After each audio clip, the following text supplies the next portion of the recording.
Roar in the sky, flames of sound. Lavistro wakes in the underground.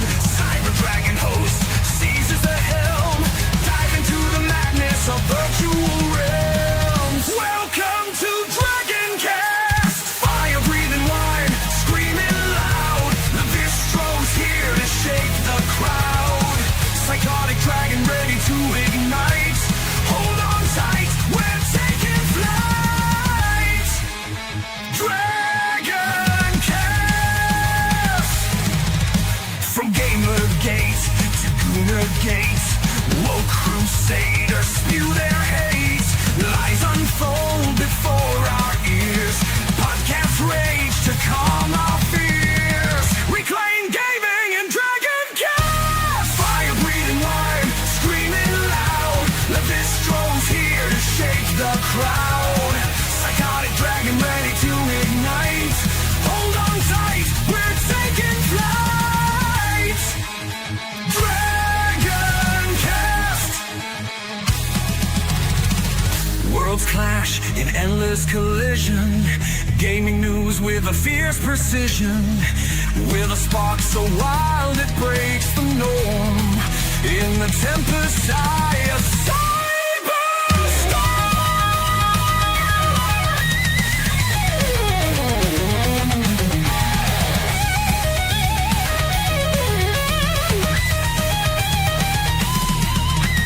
unethical, your analyst face the score. Truth burns with a psychotic roar. Corrupt suits sneer what they despise. DragonCast will open your eyes. Integrity found in DragonCast. Fire breathing metal, screaming loud. Lavistro's here to shake the crowd. Psychotic dragon ready to ignite. Hold on tight, we're taking flight. DragonCast.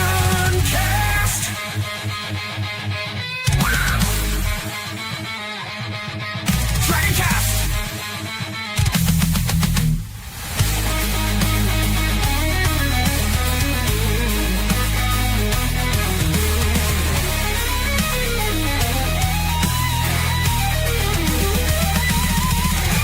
Wings of justice cut through the dark. Lavistro's roar ignites the spark. A dragon's heart fiercely defends the gaming world. Our passion ascends. This is DragonCast. DragonCast. Hello, everybody. Welcome. It's the 13th episode of DragonCast, which is ironically on an Easter weekend. Yes. So if you have trickstophobia, I don't expect you to be on here, but you're missing a really good show today. You know, most of us out here, according to my demographics, have been around gaming since after the video game crash of 1984. But regardless if you're a Gen Xer, Boomer, Millennial, Xennial, or Gen Y, there are times where we reflect on what is called retro gaming. Whether you played the Game Boy, the Famicom, or NES, Sega Genesis, or some other console, it gave us joy and made us who we are today, gamers. And despite all this, while we look for the new hotness in games, there's a niche audience that focus on one style of gaming. They created their own subculture called retro gaming. And before we introduce her, let's say hello to the chat and the panelists and celebrate our love of gaming. First, we had the Goon Room. And yes, I understand he is one of the gayest furries you'll ever meet, but he'll be 15 minutes late. He's referring to the furriest Dan. Then we have Sonia Lysette, our special guest, also saying hello. And yes, you're still a mod. Don't let this fame and fortune get to your head. You still have responsibilities here. You're not released from your contract. We have one of my best friends and brother in arms, Bet Gamer Bocephus, or as I call him, Bo. And yeah, she's definitely Gooner bait. I expect to get a lot of subs from this. About at least 420 by tomorrow. We have Philip Morgan, one of our newer mods, saying hello. Hello, Philip. We have Roadkill saying hail. Hail, Roadkill. And now to introduce the panel. First, we have Bo. Hey, Bo. Yep. How you doing? All right. Trying to get over this sickness I've been having the last couple of weeks. I wouldn't call it sickness, more like severe sinus issues. Yeah. You're There's in all that Texas. wind we've been having in Texas.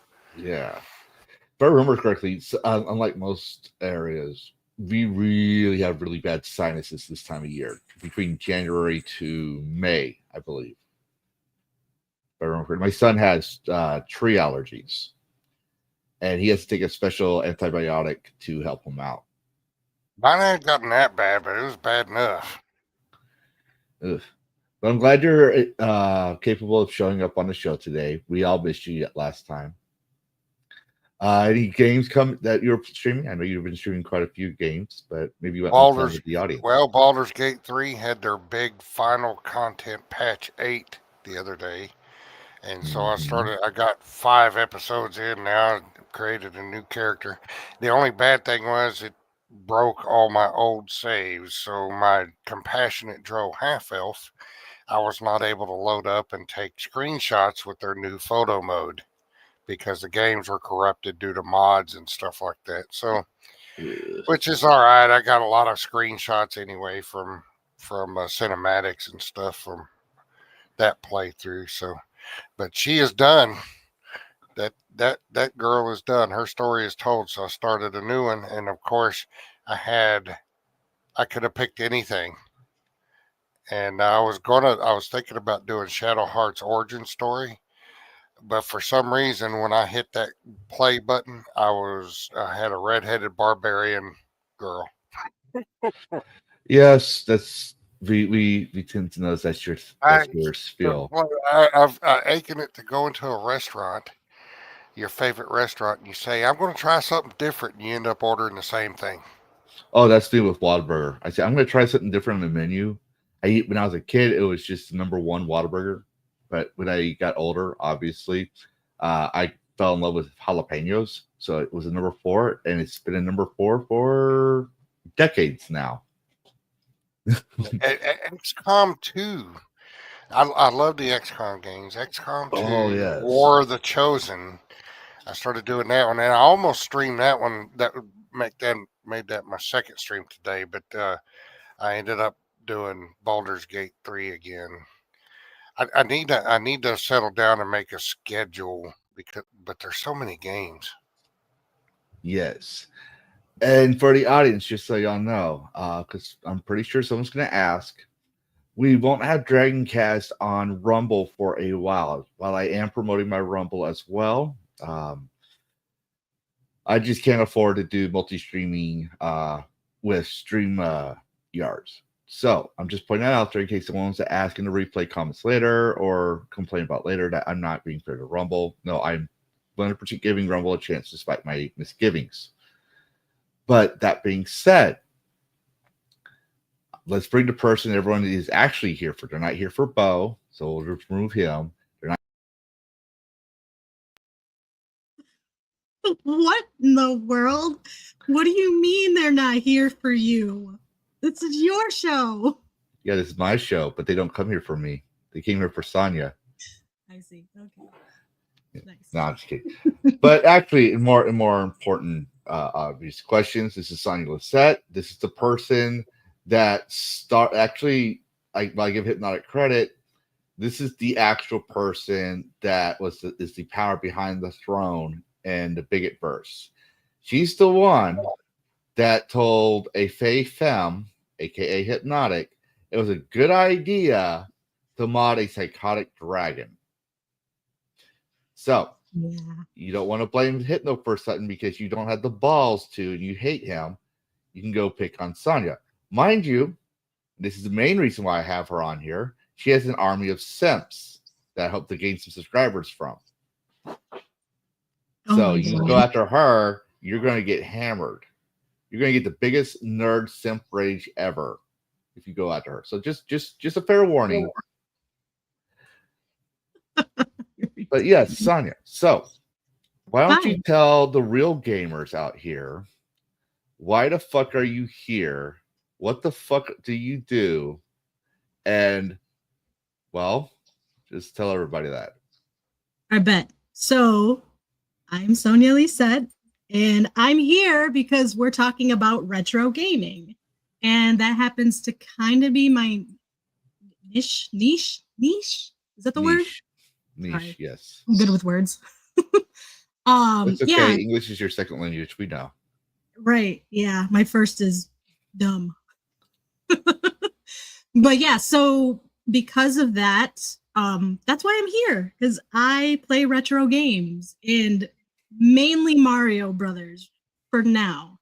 But like that's what I've been streaming lately, because I have been streaming as of last year. I want to say is when I started. I did kind of have some streams prior to that, but I wasn't really considering being an actual like YouTuber, streamer, or whatever. So I say that my start was last year, but I've been having a lot of fun with it and playing the same game due to like complications of figuring out how to set stuff up. Because again, dumb, but I'll get it eventually and be able to play some more games. And I have played a couple of games in the past, like when I was a kid, and those are the games I really want to focus on. But other than that, like my main game is Super Mario Bros. And I've kind of been through. Okay, so I beat the first one, and then I beat Super Mario Bros. 2, and then I beat Super Mario Bros. 3, and then I beat Super Mario World. So I was told the next one in line is some 3D game. I don't know what it's called. I think it's another Super Mario World, but it's in 3D. I'll be honest though, it makes me very nervous because I like just the simple side scrolling. Where it's just like 2 or 3 buttons and that's it. This whole like going this way and that way and moving a control this way to move your camera this way. It's so confusing to me. So I'm like, ugh. But eventually I'll get it. That's why I'm here. Thank you for having me, Lavistro. Yes, you're most welcome. So, you said you played it games as a kid. What was your first console? The NES. The NES. Mhm. Mine was Yes. the Game Boy Brick. Bo, what was your first console? Hold on. Let me guess. It was the Commodore 64. Pong. Pong had a was little it? console. This was in the late 70s. Pong had a little console that also had the biplanes and the game, the tanks, the battle tanks. Me and my sister would play against each other all the time. Ah, yes. See, I was trying to give you credit and say that you weren't as old as you actually are, and I was just joking around about you being Well, actual after Pong, Nazis, there but was. you don't really help the situation. You say it was the Pong because that was the first game ever. Do you ever remember Intellivision?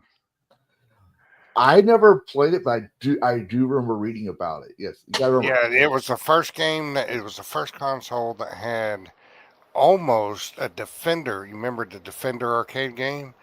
Their Defender game was almost as good as the arcade game, but Intellivision didn't last too long. But when I was a kid, my babysitter had that system, the Intellivision, for me and the kids to play on that she was babysitting. But you're talking like 78, 79, 80, around in there. Mm-hmm.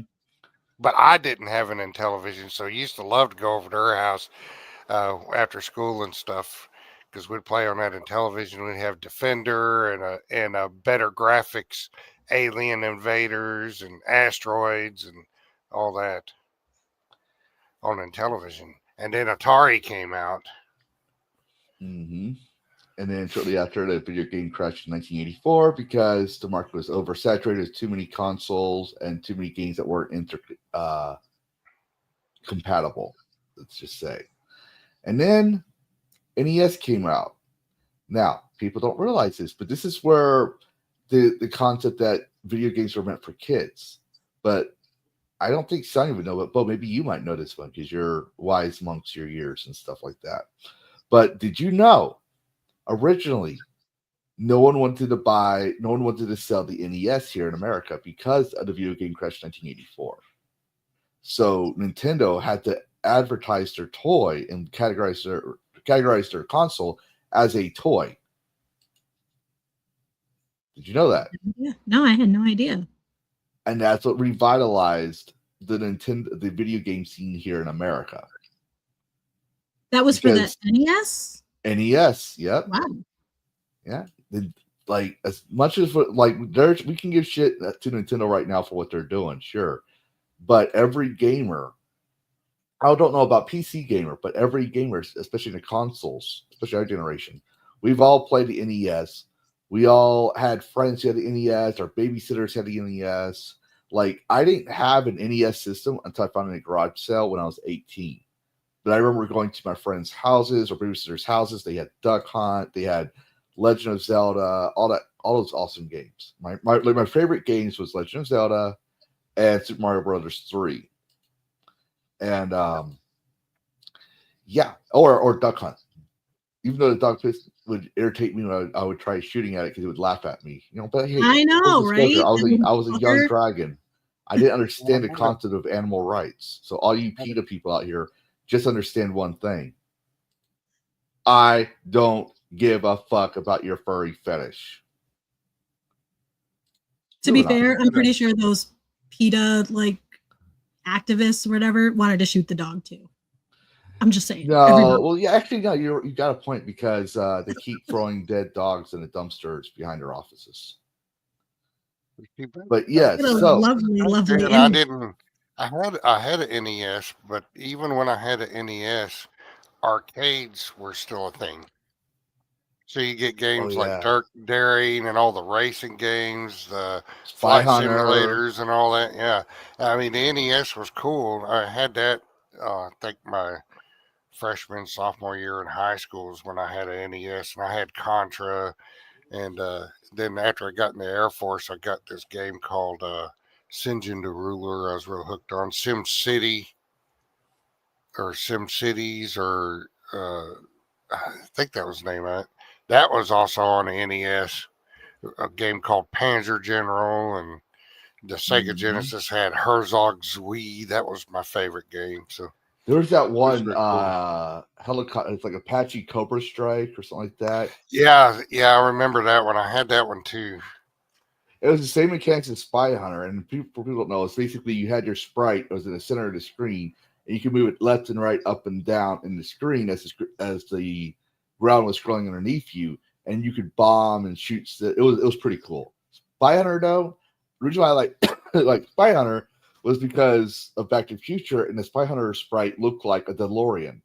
And you had in the arcade, it actually had these fighter pilot looking steering wheel that you could use. I've tried finding that arcade forever so I could have it again in my house. I would be in my house, and obviously, but man, I miss that game. That's one of my favorite arcades. Sonia, speaking of arcades, have you ever played an arcade? No, I would go with friends and stuff, but I'd like. It's gonna sound bad. Oh! Holy shit! Look who's here! It's Bossman. Hypnotic? Yes, she is. But I still. She's so mad at you. She's still mad at you. Wow. I figured Bossman would be mad at me because I haven't been showing up lately because I've been trying to catch up on news. A little bit. Welcome, Hypnotic. So someone clip that so we can have blackmail material on Sonia for hating Hypnotic. No, please don't clip that. You know, Mikey probably already has. Fuck you, Mikey. So yes, Sonia, Yes. going back to you. Obviously, I don't think it's no secret. You work in a movie theater, so you know mostly about movies. So Yeah. why stream retro video games over movies? It's funny because I've been thinking about that lately as well. I feel like because I watch a lot of the movies free, which is awesome. It's like the best perk. But I don't really have a passion for that. To be honest, I don't have a huge passion for video games either. I just, I like to play it. I know. Bye, Sonia. You've been banned. Sorry. Thank you for playing, everybody. Outro's coming on. But okay, again, this is gonna sound bad, but I like to watch people play games. I'm more of a watcher. I'm not really a player. A stalker. Got it. Okay. But Mario's different for whatever reason. Like, I really love the first Mario game. And my latest stream that I did, I was so frustrated because I couldn't figure out how to get my Sonic game to work because I really wanted to play the first Sonic game. So I decided I was going to play the first Super Mario Brothers game again, but I was going to make it a little bit challenging on myself and make it so I couldn't use flower power in the game or whatever the fuck it's called, or the bullets or the fireballs or whatever they're called. Because I always told myself I was invincible in the game when I had that. Like, nothing could hurt me. So I was like, I'm going to try it without that and see how that goes. And actually turned out to be really fun. So I'm really hoping to play something different for my next stream, but only time will tell. Awesome. Yeah. You could always do Fallout 3. That's a retro game. Fallout 3. You know what? Oh, yeah. It's now considered a retro game. Yeah. One of my friends said that too. One of my friends was talking about specifically Fallout 3 as well. Like, I'm a big Fallout fan. Yeah. Well, you would think that they'd say, hey, start with the first one and then do the second and then the third. But they went straight. If I remember correctly, Fallout 3 was the first game under Bethesda. Bethesda owned the rights. Fallout 1 and 2 is a little different. It's still like a 2D or isometric. They are like how can I put this? They are similar. They're like an old version of the way Baldur's Gate 3 works. You click the screen, you run your character around, and they're not easy to play. At least not now. Back then, it was kind of easy to pick up on it, but a lot of the controls are a little wonky because that's what I don't like. How old the game is. So. But they're pretty cool games. But it's been years since I played them. I got all the original Fallouts in my library too. And it's been years since I played them. But they're good. Yeah, but you don't have to play them all in order to get the. They're not all interconnected like that, like Mass Effect or anything. Yeah, but Mikey, don't you understand? With Sonya being all chill and warm and feminine and the ultimate gooner bait, this is great content. If she rage quits on Fallout 3, that's great content. That's like YouTube shorts. That's like memes. That is like she'd be famous. She'd skyrocket. It's like she's already skyrocketing, but she'd be famous if we just had her go on her freaking Puerto Rican Latina temper. Because she rage quitted. We see her yanking out the controller and just cursing in Spanish and all that stuff. That would be the ultimate meme. Just food for thought. Oh man, I'm not that cool. Like, I get really, really angry when it comes to these video games. Like, even the fucking Super Mario Brothers. Oh no, honey, you don't understand. You will rage. You haven't rage quit until you rage quit, and you haven't rage quit yet. You have not.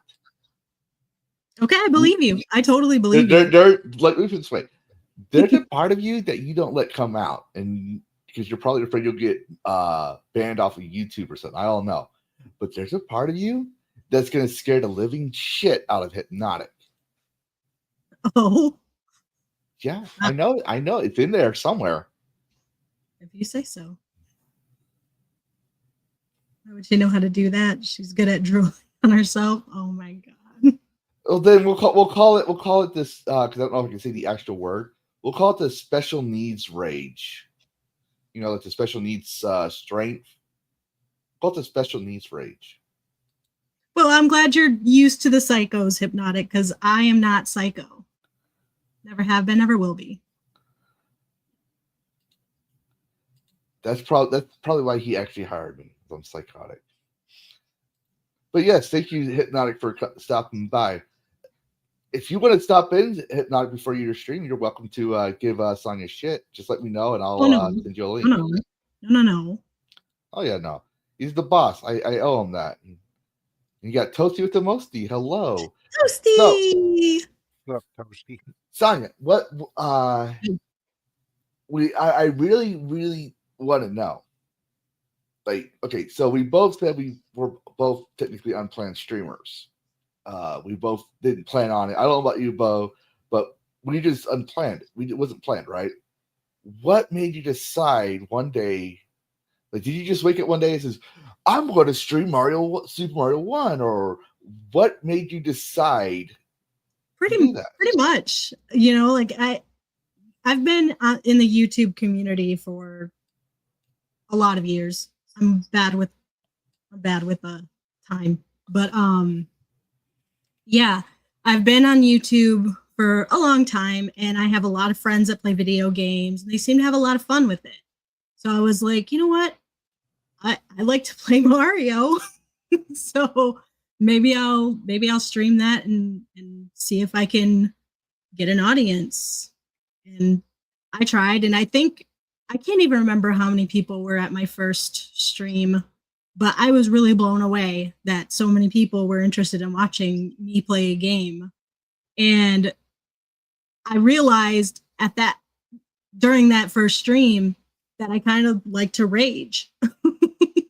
Because when I was playing, all the swear words, all the cuss words just started just flying out. And I was just like, who am I? This is like not me. I'm a different person when I'm gaming. So, but yeah, I figured why not give it a try? I thought it'd be fun. And it was just a hobby, you know, like it was just like, yeah, you know, once in a while, maybe I'll throw on a video game and just hang on YouTube like all my cool friends do. But yeah, so that's how that started. I thought that was just a shot in the dark, and I tried it, and I had a lot of fun, and I've kind of been doing it for a while now. Yes, and do you think we'll see more of Sonia Lysette streaming more regularly? I hear a lot of people ask me, "Hey, Lavistro, do you know if Sonia's going to be streaming sometime?" Like you know, when I go on Hypnotic streams or people ask me, "Are you streaming tonight?" And it's awkward because I'm on that individual streams. Right. But yep. I get a lot of people asking me, like, I know you for like I'm your agent or something. I don't know if they asked John this, because John used to be on your stream a couple of times, right? But I remember you were streaming by yourself, doing pretty well, and people still ask me, "Hey, Lavistro, is Sonia streaming?" And I was like, "That's a good question. I haven't seen her in a while." So are we going to see Sonia doing it more regularly? I'm really hoping so. I was sticking with only one day a week because my schedule is pretty hectic with work, and it's you weren't doing it one day a week for a while. It was usually once a month. Yeah. Well, to be fair, I was actually going through a lot last month, and so I was kind of taking a break from social media and trying to on YouTube. But I'm a mod in a lot of different communities. So it's really hard for me to stay 100% away. Even when I'm on my break, I'm just like, hey, like the stream. So, but I was going through a lot mentally. And I couldn't really handle it. Plus there's the whole not being able to set things up because not really the brightest bulb in the tanning bed, if you know what I'm saying. So yes. But once you get one thing I found is once you stream regularly, like I ain't no pro by any means. It may seem like some pro, but I always have some bug or some issues happening right when I'm about to stream. But once you stream regularly, I will say that you just have you start building your own template and your own most. It's like waking up in the morning. You wake up, you go shower, you brush your teeth, you get your morning coffee, and you're driving down on the way to work, and you're like, wait, did I brush my teeth? You just do it so often that you don't think about it anymore. So I think everyone here on the panel and everyone in the chat would really love to see you do more Marios because, well, retro gaming brings nostalgia. That being said, before I bring him on, because he's like BBC and BBC is like Tolkien. He will write 500 pages on answering the simple question. So I want to keep it short and sweet, and I'll introduce him. He can give his answer. But this is a very crucial question. This solidifies your status as a gamer or a poser. Which is best, Mario or Sonic? For me, it's Mario. Well, Lady Lysette, everyone. Obviously, she just exposed herself as a poser, and I got to do some damage control. Therefore, he may not be the best gamer in the world. Never liked either one of them. Bo is also banned off the channel, everyone. He's a poser. He's probably not even a vet. He's probably doing stolen valor. Okay, that went too far, I will admit. But anyways, we only allow gamers on this channel. So therefore, he might not be the best gamer in the world. He may not be having mad skills. He may suck, and even my dumbass has to carry him, and Mikey has to carry us all. There you stand. Bet gamer Rosicious. How's it going? Hey. Hi, Dan. Hey. Bernie, man. I'm just chilling, man. Just I have You are demodded. What do you mean demodded? Not No, you. Philip. He just said he never got into Sonic. Oh. See, I tried, but like I couldn't. I feel like I couldn't even get. You're past still a mod. I'm not demodding you at all. I know that's what you want. We're never gonna demod the Goon Room. He's modded forever. I'm not Torture by the I'm wrench. lazy as fuck. The only one I demodded was Scoop, only because it was nothing personal. It was just she never showed up, and so she's demodded from Discord, but not the channel. Okay. Yeah. Mm. Oh, I'm doing I fantastic. couldn't progress in Sonic to save my life. You know, I could actually move around and do things in Super Mario, but that's why I'm really hoping to get Sonic up and running so I can actually try again as a freaking adult. What emulator you looking for, Sonia? I think I have it. It's just a matter of getting. What about RetroArch? Yeah, that's what I have. It's Okay. a matter of getting it set up. Mm-hmm. So how you guys been? To be fair, Mikey, just so you know, you didn't read the terms of service. Are you saying you want out?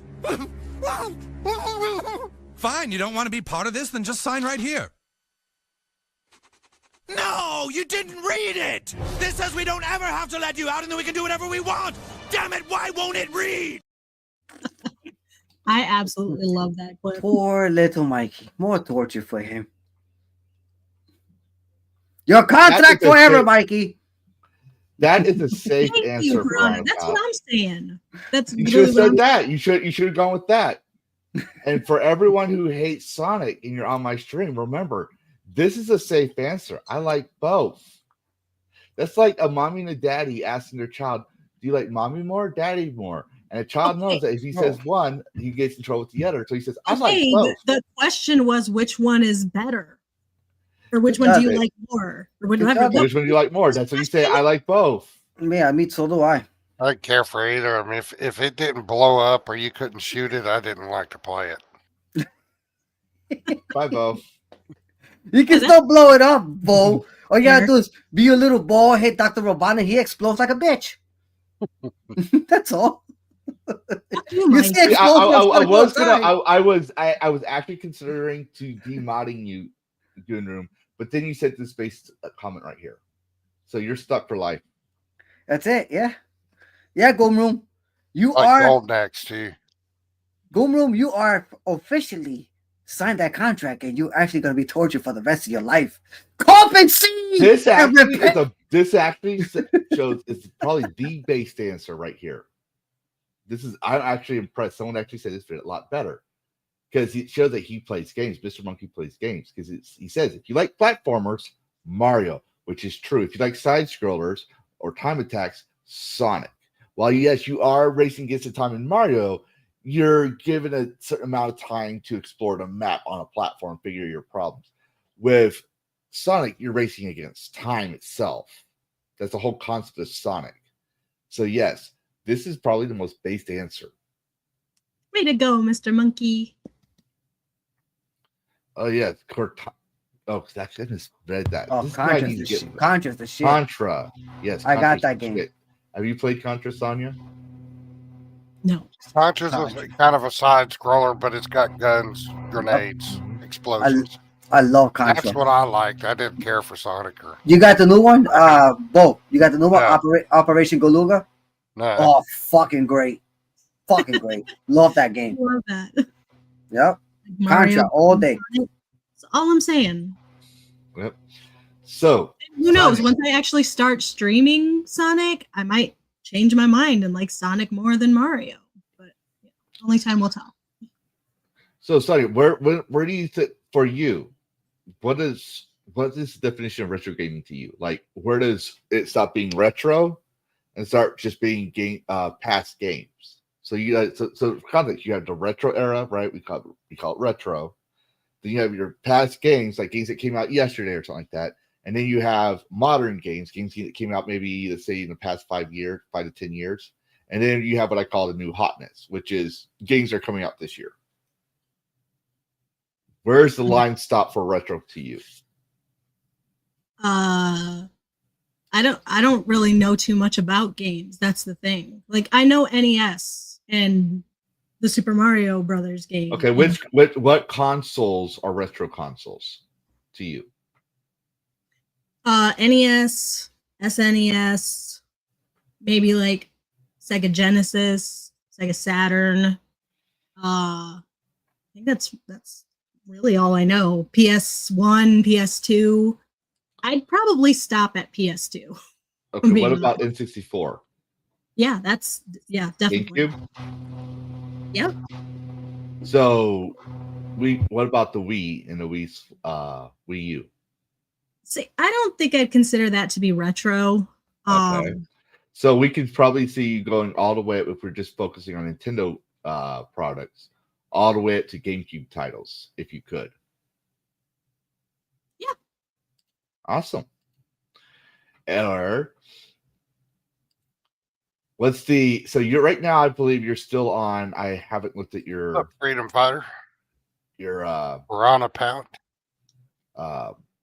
War Maniac channel recently, but I think you're still on Mario Super Mario for the SNES, right? So I finished Super Mario World. That was the last game that I finished that was completely new to me. I've just kind of been playing the original Super Mario Brothers just for fun. Yeah. So what do you like Donkey about retro Kong. games? You ought to do Donkey Kong. Somebody else mentioned that one to me. Countries? Is that what it's called? Donkey Kong Country is the shit. I think 1 and 2 was the best. I know the perfect one for her to play. That'll satisfy Mikey's show rage quit. Oh. Disney's The Lion King. Oh my God. You mean the Liar King? God, Lavistro. I have tried playing that game, obviously many years ago or whatever. I can't get past like the 3rd level. I don't even know if I can get past the 2nd level. That shit's fucking hard. I managed to beat it only once. Me too. Just once. Me too. And I would love to play that on stream. I would absolutely love to play that on stream. You should definitely play that on game. stream. But you might have to play it on Rumble because that one Disney and Aladdin. God, I never beat Aladdin, and that's my favorite animated show. Like that, I was like an Aladdin fan. Like I had to watch the Disney Afternoons Aladdin series. I had to watch it. I had my mom still has my twin mattress bed sheets for Aladdin with the genie and Aladdin and all that. Yes. I had the Aladdin action figure, but I was so pissed off that I could never beat the game. I would cry at my friends because he had Aladdin, and he's like, "Well, I beat the game," and his big brother would come and thank God he had a big brother because his big brother comes and says, "No, you didn't, Squirt. You asked me for help. I beat it." And his dad would come in from work, and he goes, "What are y'all arguing about?" And the little sister would write his out. He says, "None of y'all beat the game, and I'm not even going to bother." It was hilarious. Oh my god, that game! Why? Disney, That game NES, was and so SNES. unnecessarily Sonia, I difficult. think you're muted. I am. Hello? I hear you. Was I muted that whole time? You're still muted, No. Sonia. I hear you just fine. I But can't for Dragon, I can hear Sonia very loud and clear. You're the one that's Yeah. being muted, Purple Dragon. Lavistro! I think it might be me. Yeah, it is you. I can't hear y'all.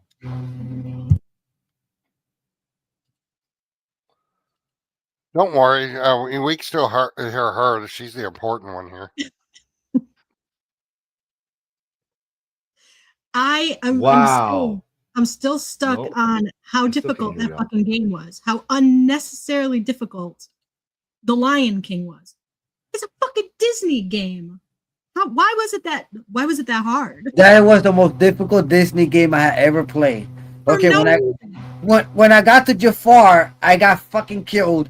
Lost all my 3 lives, and then ended up back at the beginning of the game to start all over again. It's Yes. not easy. That game is difficult as fuck. Yeah. Oh my God. I mean, yeah, Scar, not Jafar, Scar. Okay. Never played it. Oh my god, it's hard. It's so hard. And the best part for me, the best part about that game is the intro with Timon, because he always says it stuts. And I thought that was hilarious. That it really was like a fucking journey on that game. They made it that hard because they didn't want people beating the game on an average rental cycle back in the day. I mean, that makes sense. That checks. I think Lavistro is having mic issues. Audio shot. Okay. Oh, okay. All right. But yeah. Oh my god. I tried so hard to beat that game. I remember like sleepovers with my friends or whatever trying to beat that fucking game, and I just could not do it. This is now the Sonia show. Time to run the show. Okay, yeah, I don't know about all that. Yeah, me and But, my cousins, we used to do Contra and what else do we? Now, one of my cousins loved Sonic. I hated Sonic, but he liked Contra and then on a Sega Genesis, Super Monaco GP. That game would piss me off so bad because you'd have a perfect season. You'd win every race. And then you go to the next season, and there was a racer called Bullets. And he was always last place, second to next to last place or in the middle of the pack during your first season when you win and win and win and upgrade your car. Well, in the second season, you start the second season. First race, this Bullets guy pulled out in front of you, and no matter how fast you went, how great you took the turns, he was always like 0.5 seconds ahead of you. You couldn't get around him. You couldn't go faster than him, and they did it on purpose to make you drop all the way back and start all over for the next season. geez, yep, that would do it. That used to piss me off. Yeah, I'd be pissed. And Herzog was my first real-time strategy game. I don't know if people have heard of that. But Herzog, you flew around in an airplane. You bases, and you try to capture bases, but you'd pick up your pieces with an airplane and drop them off, and then your airplane would turn into a dude, and you can shoot the other person you're playing against. Oh, I remember that game. Yeah. That was like my ultimate favorite game. My first real-time strategy game. I'd have dudes launching from my main base, and then while they're moving up and doing their thing, I would go over and attack my brother-in-law. He was trying to build up base defenses. What was the name of that game? Herzog Zwei. It was for Sega Genesis, is what it was on. That was one of the funnest games and my first RTS game I ever played. Yeah, I forgot what I was going to say. My first game was Age of Empires 1, but no, when you mentioned that, I couldn't remember the name of it, but yes, I remember that game now, so I'll have to miss that one. There was a game, I don't even know if anybody remembers this game, but it was on the Sega Saturn, and I used to play it all the time. It was called Fighters Megamix. Do you guys remember that game? I never had the Saturn. I never had a Saturn.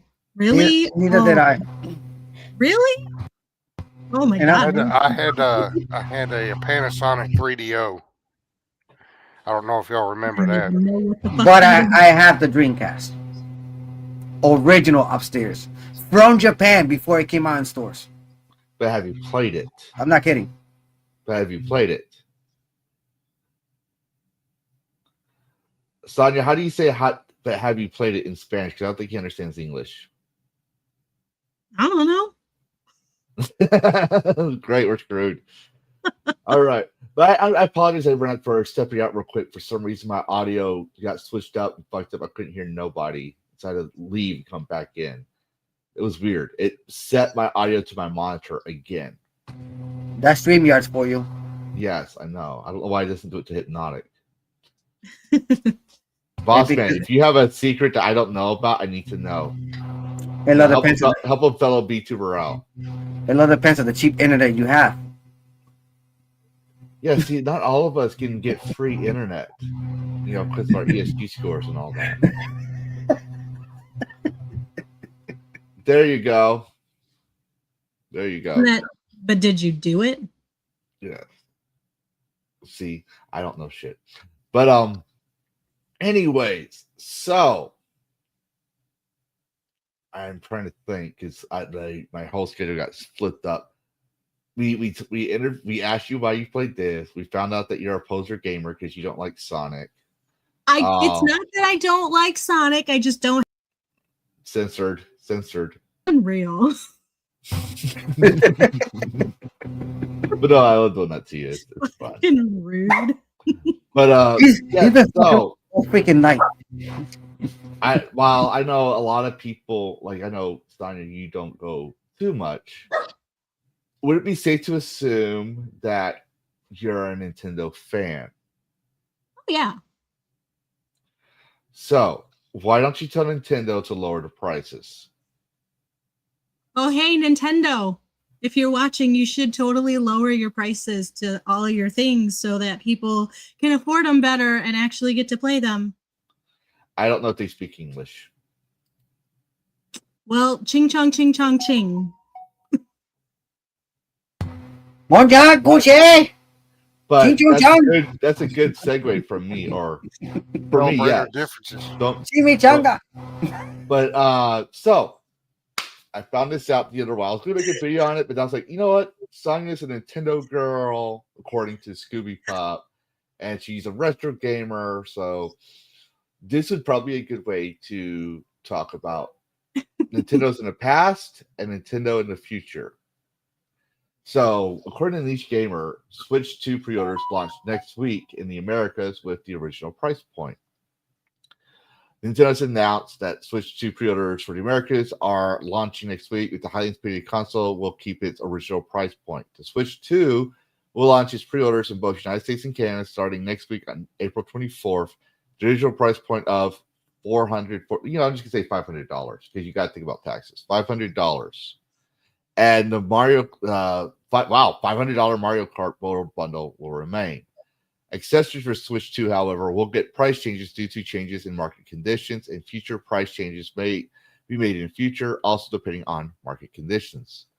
As covered in our previous report, Nintendo Switch 2 is set to launch June 5th worldwide. Here are the price switches for Nintendo 2 and its gaming accessories. So we covered the $500 Switch 2. Mario Kart is now $80. Might as well be $100 with taxes. Donkey Kong Bonanza $70. The Nintendo Switch 2. Whoa, the controller's $100 itself as well. Jesus. $100 for the Joy 2 pair. The charging grip is $40. The strap is $15. The wheel set is $25. The camera is over $50. The dock set is $120. The carrying case, the screen protector is $50, taxes included. If you're like, well, Lavistro, you're not reading the price right. I'm rounding it to the nearest dollar, and in some cases, I'm overcompensating for taxes. So I'm just giving you an idea of how I see things as a dad and a gamer. The Nintendo Switch all-in-one carry case, $90. The AC adapter, about $40. The 256 gigabyte for Nintendo Switch micro SD is about $60. So yes, do you remember the I'll buy a computer. Pretty much. Hey. But do you remember the NES, right? Mm-hmm. Everyone wanted the NES, but what made the NES explode? I have no idea. Well, I believe it was because it was a lot cheaper. Because remember, people forget there was a console even in that came out in America that was from Sega before the Genesis. I forget the name of it. And it had better graphics and everything else, but Nintendo consoles were cheaper, a little bit cheaper. Yeah, that was a thing back then. Even I loved you could get a game for $10 for Nintendo. And I used to have a pretty big library for Nintendo. Yes, and the thing is, like, I need to. I keep mentioning this, but I'd like to tell people this as well. The brick. People told me it was about like I was like 4 or 5 years old when the brick. I can't remember how old I was. I was real little, like real little, and Hey, well, not to break up. I sent you something on a DM about Nintendo. It's a blooper. When you get a chance, try to look into it. It's gonna be funny as hell. I said, actually, it's Course Air making fun of Nintendo about their prices. okay, all right. Okay. I'll look at it. I'll look at it. But what I wanted to get into here is, Dan, maybe you might know this better because you're a little older than me, or older than all of us. But I was told the Nintendo was a lot cheaper, right? And like for example, the brick was like barely $100. My mom saved up a lot of money to buy me a brick. Like that's my origin of gaming, right? Like I mentioned it so many times. I was not really good socially with school, always getting picked on, and it affected my grades. So my mom bought me a Nintendo Switch, and it was this little flyer says I'm more of a conqueror. So she said if I do well in school and meet certain requirements, she would buy me a new game. That's what she literally started me off on my trail as a gamer, right? But as a poor person, the Nintendo Switch, the Nintendo GameCube, the brick, oh not GameCube, Game Boy was affordable for us, right? And we were below the poverty line. My middle class friends were able to afford the NES. And that's what became a staple for families everywhere, right? Nintendo became everyone who has kids has a Nintendo. As you got older, the teenagers say, I want a PlayStation. And that didn't start off for PlayStation, right? PlayStation was started off as a additional accessory to the NES, right? And then Nintendo says, no, we don't want to do compact discs, right? So, but when you get older, right, you either get the PlayStation or the Xbox, right? In the past, about the 90s, the console wars was Mario versus Sonic. That's why I make that joke when I say Mario or Sonic, because, you know, we're all gamers here. Most of us have been playing since that time period. Obviously, I was a Legend of Zelda fan, but I liked Sonic more. So I was torn only because Sonic was not an IP of Nintendo, and Legend of Zelda was not an IP of Sega. So that was my torn. I didn't care. Like if you said Sonic or Legend of Zelda, I'd say, well, Link is obviously the best guy. You know, but still, what do y'all think? Do y'all think? Hi, TJ. I think the prices are. Sorry about that. I think the prices are unreasonable as a parent. Like For this? For $500,000 for a console, Yeah. It's too much. $100 a game is too much. And Sony's trying to see if they can get away with that too now. They're trying to make they're testing out in Canada, but they're trying to increase the premium membership of their PlayStation Pass. And it's going to renew for the next membership. And corporations will do to see what they can get away with. But I do want to be I know that there's going to be some Nintendo stands out there that are going to be like, well, he's a peasant now defending the peasants because that's what he did to Dash. But here's what I'm going to say. It's still too much. When a new hotness comes out, they raise the price to get as much money as they can because they know everyone's going to want to get the new hotness. Once the thing dies down and the old console is done, then they lower the price because they got most of their profits back. But I'm going to let the panel get their thoughts on it. Well, I'm not gonna buy it. And it's not because of I haven't owned a Nintendo system in decades. Well, I do have It doesn't even interest me. And then when you look at all these prices, $449 for that unit is still cheaper than a PlayStation. But when you start adding all the accessories to it, you might as well get a computer. That is true. There's no point in having a portable game system that costs as much as a computer. You could get a PC for like $500-600 easy. Not kidding. Yeah. Now the graphics card is more expensive than the computer itself. Because if it's like let's say right now, if you get like a 3080, 3090, you're gonna pay like maybe like $3 or $4 grand. But if you get like a cheap graphics card and you're gonna play just retro gaming, you can get a computer for like $500-600 easy, and you can always upgrade later. It's only thing that's expensive in a PC is the graphics card. Yes, my main thing is like I'm probably the only one with a child still in the house. Well, you're a family man as well. Dan, I think you said you had a daughter, right? Correct me if I'm wrong. Yes, she's right now 17, going to be 18 years old. Yes, so I'm the one with the one still having the sounds of pitter patter little feet running around the house. So I think unless you're a rich parent, you're probably not going to get this game console, which means a lot of kids aren't going to get the game consoles. Like for 500 is even steep for me to get as or for a kid to ask Santa Claus. Let's just put it that way, since Dragon League is still running around here. So I would never. I even told us like we're not going to get it. Daddy's not going to pay $100 a game. Daddy's just not doing that. Now, for the special edition game where you got a bunch of goodies, right? Then yeah, I might do it if it's a good game. I've done that for Halo Reach. I've done that for certain special editions. But I personally still think $70 is too expensive for a game. That's true. And what I'm trying to say is, hold up. What I'm trying to say is here, Nintendo's becoming more like Apple now. Apple fucking phones are expensive, and Nintendo's becoming like. Oh, I'm going to go one step further. I'm going to take it too far. Nintendo's becoming Disney. Yeah, basically, yeah, it's becoming expensive. Now, Nintendo does have that amusement park. I think it was the Epic Verse with Orlando Studios. I totally want to go to it.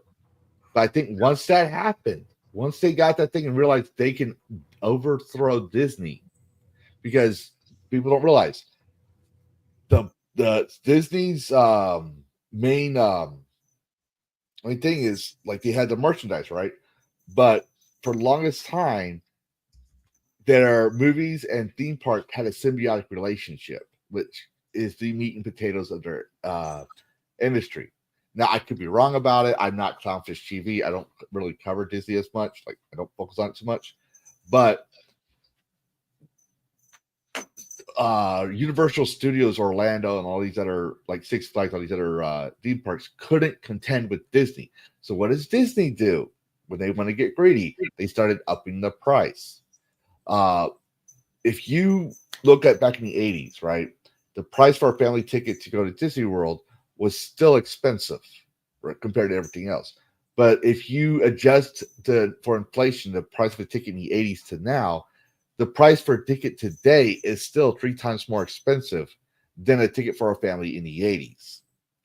So my concern is I think Nintendo's becoming greedy. They let this popularity that they can overthrow Disney got to their head. But I also want to say that it is possible because it's new hotness, it will lower the price. But I don't think Nintendo Switch. I said originally during the Nintendo Direct that Nintendo was going to, if Nintendo doesn't fuck up, but so people forget, Nintendo doesn't fuck it up. They have a strong lead. These prices fuck it up.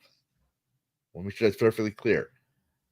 I don't believe the Nintendo Switch 2 is going to do good until they lower the prices by a lot. But I tried clicking on your thing, Dan. I don't have an Instagram account. So if you want to share your screen, I'll let you share that. All right. Look for Course Air. I think has to do with something with Nintendo. No. Dan, I do not have I'll find it.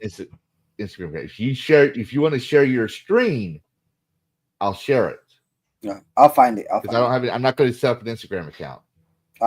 Before full disclosure, I have one. I'm banned on it. Oh wow. Yeah. So I'll find it. I'll find it. Yeah, Nintendo doesn't do discounts. It's insane. No, that's true. Rarely see Sonia. anything from Nintendo on sale. Rarely. And the problem is for Nintendo, they keep their value. Like on today's date, their Zelda is like to $70 fucking. Still, even though after 7 years.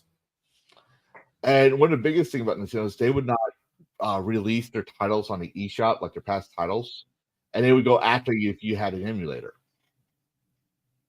So there was a Patrick meme on that one.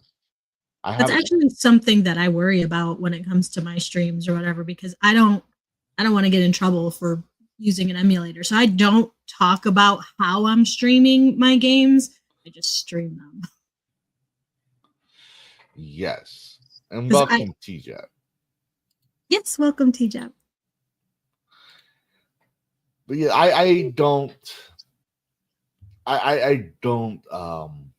approve of Nintendo's thing. To be perfectly honest, I tried playing the last 2 Nintendo titles, and I didn't like them per se. They were good, yes, but that's not linked to me, right? Like he wears a Kokori green outfit. The Kokori aren't freaking tree people; they're fucking fairy folk. But now I'm going back to the Nintendo 64 days, right? And he's not a kid; he's a young adult, but he wears the green and he's left-handed. Like that's Link to me. I don't care about all these like alternate timelines that they try to do to make all the games canon, even though they weren't trying to make canon games in the past. Like back when Wind Waker came out, the canon was each console was its own iteration of Link. So there was no which came before this or that. It was just the timeline at the time was Legend of Zelda 1, Legend of Zelda 2. We skipped the PC titles. Super Nintendo Legend of Zelda, Game Boy Legend of Zelda, Game Boy Color Legend of Zelda, then 64 Legend of Zelda, Wind Waker. Like that's what we were explained before they came out with this new big timeline back in the day.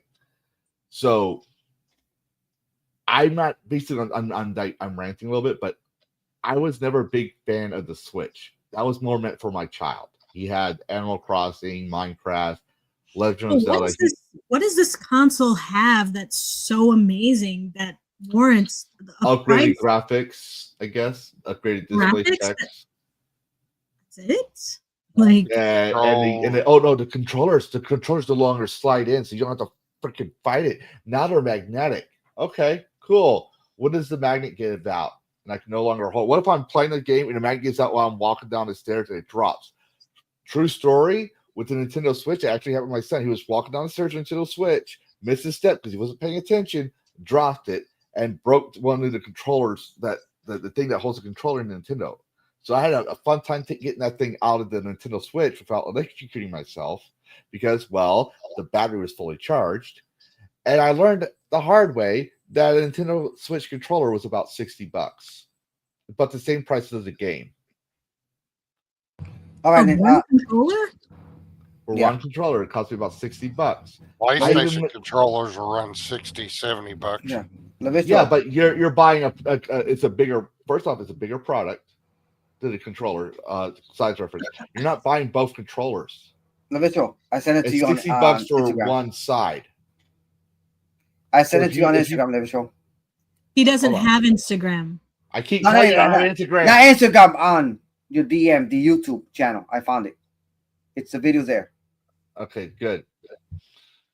Man, I try to help Dan succeed in life, and I try to be patient with his his not understanding English very well. You're But fucked up. something's got to give. But where was I? Oh yeah, the controllers are $60 each when I bought one, and I bought the off-market one, like the not from Nintendo itself, because my son, it had to be the same color, and it had to be the same color as the other one, even though he broke it. I was like, you know what? Fine, I'll get you a freaking green and red one. Fine, like he has the Animal Crossing edition, the one that came out right before the pandemic. Like the Animal Crossing Switch came out as scheduled. Like the day it was supposed to come out was the day that the whole 2 weeks until the spread started. So we managed to get it early because they ran out, and I didn't even know this thing was going on. I don't watch the news. We needed toilet paper. They already had toilet paper. I just on my list it said toilet paper. I remember saying that the toilet paper was gone, and all the hand sanitizers were gone because he was going to school, right? But but no hand soap. No, all the hand soap, but this hand soap was available, right? So we still had the hand soap. I was like, I hope people understand the difference. Like, this is how oblivious I was to what was going on. I was like, I hope people understand that there's a difference between hand sanitizer and hand soap. You need to use soap to wash your hands. Like, I'm thinking this, and then they said they were sold out. He had a work set out so I could get that Nintendo Switch. We go home. I set it up, and I decided to watch Tim Pool again. I usually don't when my son's around. But I was like, I'll watch Tim Pool. And that's when I learned about this pandemic that was going around. And I was like, oh, that explains why it looks like a grocery store in the middle of winter up north in Alaska. It's like everything was empty. Toilet paper, everything. But he has the Animal Crossing one, and he wanted to keep the controllers as is, and me, I don't care. But even then, it was expensive. But I digress. So I got to figure out how I'm going to do this, and then we'll get caught up with the chats. But the furriest Dan wanted us to see this, and he's our special little guy. So it's funny though. Sonia, you're gonna laugh about this. It's funny as fuck though. It came out a week ago, but it's fucking still funny. I just want to show it to people that didn't see it yet. They're making fun of Nintendo prices. Corsair. Yeah, this is Corsair. This is Corsair, the company they made my headphones. Yes. So check it out. I'm going to try to see if I can do this. Okay. You went robot Hopefully a this little is bit. unless and lag on us. Yo, Mario Kart on the Switch too. Yeah. Don't worry, you ladies and know I gentlemen. gotta I'm get that. Record Dragon, but they're putting Google Fiber out near my house, and I'm looking at getting Google Fiber. They sent me a little thing saying, "Hey, we're going to be tearing up your road here soon." So I was like, "Awesome, we'll try this again." Yo, Mario Kart on the Switch too? Oh yeah. You already know I gotta get that. Wait, how much does it cost? So it says here you're asking for a bonus of $450. Yeah, I just think maybe even add $80 to that too. So 530. Well, I mean, with the bundle, The bundle. maybe What? 500 would be good. Bundle of what? Yeah, It was a small clip, but it was fucking hilarious a little bit. I remember seeing that. I thought it was hilarious as fuck. But yeah, it Nintendo's greed right now is being roasted by everyone else because, to be fair, a lot of corporations don't want to admit this, but I think Corsair did tell that Telltale sign that even though they're ripping people off at the prices of these other companies, they know we're not going to buy something if it's outrageous. It's a big ask. 500. No one can afford a $500 object. It's just not going to happen. Right? Well, not for what you get with it or a Switch. I mean, when I bought, I upgraded my PlayStation 4 to a PlayStation 5 specifically for Stellar Blade. And by the time I had bought my extra controller, my stand, my extra cooling fans, and all that, I spent about $1,000 on that thing. But I still Just to think play Stellar Blade. That's it. Yeah. Celebrate was awesome. All that money for one game. Yeah. Well, some of my PS4 games will play on it, but that's the reason why I got my PlayStation 5. Wasn't because of anything else but Stellar Blade. You're fucking to be fair, that's the only reason why I had the GameCube when I had also had the Xbox when I was a young adult. But it was also why I had the Wii U and the Wii, basically Legend of Zelda Skyward Sword, all that stuff, because of Legend of Zelda titles. Other than that, I was playing Xbox. But let me see, even though I've been giving shit to Nintendo is still trying to get you interested in forking over $500 and basically $600 in the first month of June. So basically, they're trying to say the Mario Kart World Direct. Now, I haven't been able to see the Mario Kart Direct video. Whereas anyone else able to? Yeah, it looks pretty cool. So you did. Yeah. Are you gonna pay $600 for that game? Fuck no. I'm gonna just go on strike and let them walk open see so they can drop the price and then I won't be able to buy the console and the game. I'm not paying $90 for a fucking video game. Hell no. Because if Nintendo could do it, imagine Steam raising up their prices. Imagine the PlayStation raising up their price. The PlayStation's already doing it now. Could imagine Xbox as well doing the next one. They're gonna do it. I think by summer of next year, a AAA game is going to be for the base game, nothing extra, $100. Yeah, by next summer. And the thing is that you think I'm gonna pay $100 for a digital game? Fuck and no. AI is going to be doing 80% of the work. Oh yeah, sure. Yeah. And shitty ass fucking artwork, shitty ass looking characters, swords, guns, everything. My thing is like if you buy a digital product, it should be cheaper than the physical, because with the physical product, you're also paying for the manufacturer to this, all that stuff. But if it's digital, they could be half the price, and they still make a killing. Mm-hmm. And they're not going to do that. But now they, like they're trying to think now. Like I have a video that just came out an hour before this, podcast started. About Ubisoft's harping down again. It's not old news. They said it again in a lawsuit. You don't own your games. They're trying to make that the thing, because if they win the case against them about people not owning games, that means that every game you've ever owned is no longer yours, because the game in question isn't a digital copy; it's a physical copy. It's the Driver 3 game, I think is what it's called, or whatever. So basically, the one that's they're being sued for taking it off the Steam. From what I understand, their case is already lost because they did promise the customer that the activation key would work all the way up to 2099, and it's not even 2099 yet. So, but we'd be dead. Yeah, basically, they're saying that this game will run like a regular game, like it would be there forever. So, I still think though, because I don't trust politicians. Because 99% of all politicians are lawyers, and that's who I hate the most, and I don't trust the most, even though I have one. And you should never ever trust your lawyer very much, because they're going to go for their own interest. Yep, worse than cops. Very worse than cops. Yep, some good ones. I won't lie. There's some good people. Not all cops are bad, but I mean, my lawyer, they're worse than cops. I'm not going to say your name, but you're good. Because you do help me out a lot when it came to working in game design and AAA. So if you're watching and you know who I am, I still like you. I just still don't trust you, because I know you will work for your own interest if you could. That's just business. But what I'm getting at is these. It's like if you watch The Simpsons, Mr. Burns will have a team of lawyers. that helps him keep his money. In this case, these lawyers will do everything they can to ensure that Ubisoft keeps its IP, its money. They don't care about the customer. They care about Just Lavistro. Hmm? Oh, I was talking to somebody in chat. But yes, you're also, if I remember correctly, you're also a vet. So I definitely don't like you.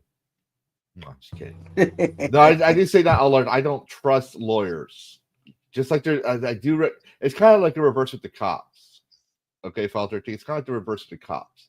So everyone says ACAP, all cops are bastards, right? I don't believe that. I'm pretty sure. I agree. There's some bad apples, right? Yeah, that's like I said. Not all cops are bad. Yeah, just like there's all bad. Just like there's always a bad apple in the military. But with lawyers, most lawyers I meet are going to represent you when you pay them, but they're going to try to find more ways to pay more to get more money. And part of the reason is, and I don't want to get into that wormhole, but I'm just saying I understand there's more to it, is they owe more money. Doctors and lawyers pay more money for education than anyone else. So they have bigger student loans. So I understand there's more to it. It doesn't make it right. But like with the The Simpsons, Mr. Burns would have his team of lawyers. Same in this case. But yes. Anyways, hello, File 13. All right, so what I was going to get at is, Sonia, if you didn't know about the price being $600 total in buying a game, right? And you saw this cute little picture because you're a woman. We all know how women think, right? Y'all don't think very well. You saw these cute little pictures of Yoshi's having fun on a motorcycle, right? Or what? In an airplane. Look, you even have an airplane flying motorcycle, and you say you had kids, right? And they say, "Mommy Sonia, Mommy Sonia, Mommy Sonia, what? Can I get Yoshi? I want Yoshi." No. Bright colors and everything like that. Would you like? You didn't know. You did not know. It's $600, Right. So you go to Walmart or wherever Puerto Ricans go to buy video games. I don't know, because apparently you don't. Apparently, I was told this. Apparently, y'all don't go to white people stores. But you go to get your Nintendo, right? Would you, before you went to Walmart, would you actually go to get that, knowing it might be, you would think $300 to $400? If you this game right here, just by looking at this picture. And you have to get the console because it's only for Nintendo Switch 2. Right? You don't have the Nintendo Switch 2. But you go there thinking it's going to be $300 or $400. Getting the console probably about $350, let's just say. And the game you would think would be about $50, right? Because that's how usually games are costing, right? Mm-hmm. Would you go get this game for your kid? Absolutely not. You still wouldn't get this game for your kid, knowing that this would be the average price, usually what you would expect before you knew the thing was expensive. Absolutely not. Why not? Because fuck Yoshi. That's why. Okay, well you don't like Yoshi. Let's just say, how parents do. They don't like certain things that you may hate Yoshi, but you really understand. You don't know, they must have got it from their father or whatever. I don't. You make it the issues, But if Yoshi wasn't the defining factor for you, you're like, okay, fine, my kid loves Yoshi, I'll let him have it. Just like my kid loves Paw Patrol, let him have it. And I hated Paw Patrol, right? Would you buy that game for them? Would you go to Walmart to buy that game for them? If you had the money for it, right? I guess. Right. Now you go to Walmart. Okay, this is the majority of Americans today, in my point of view. You go to Walmart.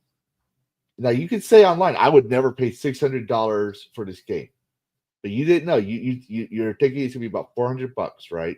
You go to Walmart, and you brought your kid along, and he's all happy. He's doing the little strut, right? Like he's still in his Depends, whatever, right? Whatever the toddler diaper, I forget, right? He's still in pipe, he's doing his little strut. He's all happy, and you get to share that passion you had as a kid with him. You finally have something to relate to your child, right? Okay. It's Mario Kart, right? It's Mario Kart. So you're like, okay, yeah, cool, right? So you go to counter, they ring it up, they say $600. Unless you didn't have $600 in your bank account, are you going to sit there and break your child's heart and explain to them why you couldn't get it in front of that person and have them crying at the store on your way out? Oh, for sure. Probably because you're a better parent, but most Americans probably won't. They don't want to be that awkward. They don't want to admit, like they don't want to be humble or not really humble, but like they don't want their ego bruised. And when you have to admit you don't have enough money for this, or it's out of your budget to steep in certain cases, and your child's right there, you don't want that attention drawn to you as a bad parent. So, what do corporations do? They weaponize that against you. They make you want to buy that game, and they try to keep it hush hush. So the only people that know would be the Nintendo stands, you and me, right? But not the parents, not the people that want to buy the game for their children. So that's the way they're going to get their money. Yeah, I can understand that, but my parents were the same way with me, where if they couldn't afford something, I wasn't getting it, which was pretty much everything that I ever wanted. Which is fine. I'm fine with that. Like I didn't grow up feeling like I missed out on tons of shit or whatever because I couldn't have like the next coolest thing. Like I know one of the main things I got when I was a kid that was really popular was a Tamagotchi. Yeah. And even that at the time was expensive for what it was. But I don't fault my parents and like resent them for not getting me every single gaming console or every little thing that I ever asked for. Like I wanted some Allen Iverson tennis shoes.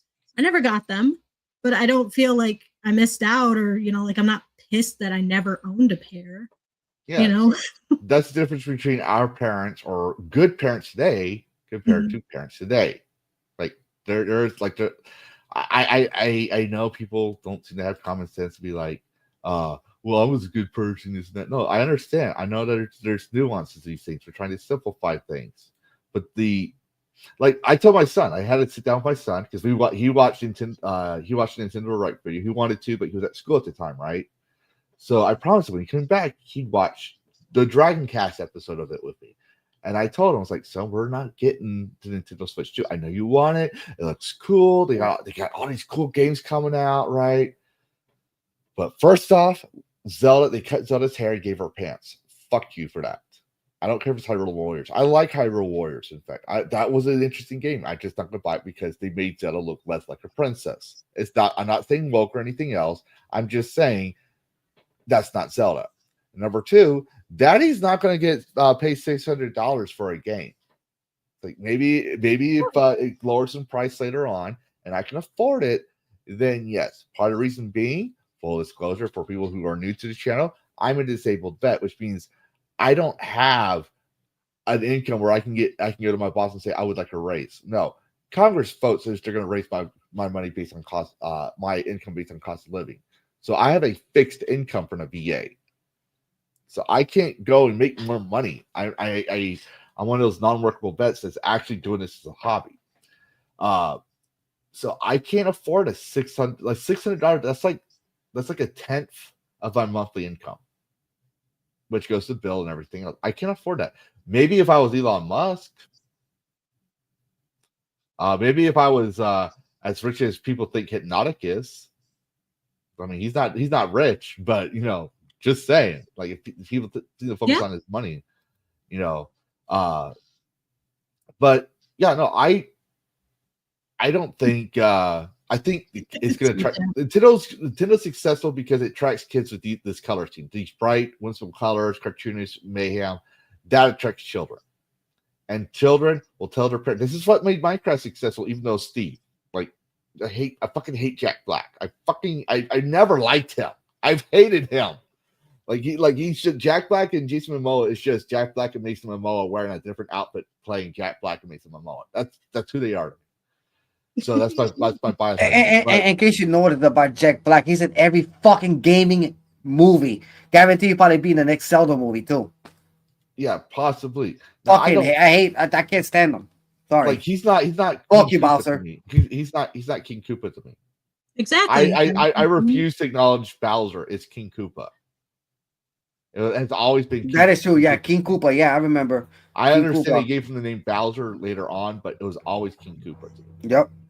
She does her best, T-Jep. She does her King best. Koopa was back in the 80s and 90s, and then they changed his name to Bowser. I don't know when they did that, but I think they did that after Super Nintendo.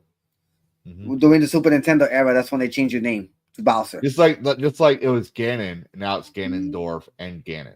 Like it was Ganon, Ganondorf, and then Ganon had 3 forms. We had Ganondorf, and then when he turned to the second mutation, he was Ganon. So Ganondorf was his human form. Yes, but before he didn't have a human form. No, he was just like the king of the Moblins. He was like the Ganon. Yes, he was Ganon, and he was fucking hard to beat on the Game Boy. Oh, believe me, he was hard to fucking beat any fucking game. Yeah, but actually, I did not have that much of a challenge on the Nintendo 64 version. Now, full disclosure, it's like, well, I thought you said you didn't have it. I got the GameCube with Wind Waker, and it was the one with the special edition silver case of Legend of Zelda. So I had all the Zelda games from the past. So I had I had 1, 2, all the 64, Majora's Mask. I had all of them, all the console titles that I didn't have on Game Boy. I had all the console titles on that disc. Have you played the 4 Swords? I played the 4 Swords. I do fucking not great. I do not like the Wind Waker. I liked the Wind Waker. It was pretty cool. It wasn't that bad. But Nintendo, you see that other game up there to the right of that picture? This Lords one? of the Fallen? Yes. 2.0.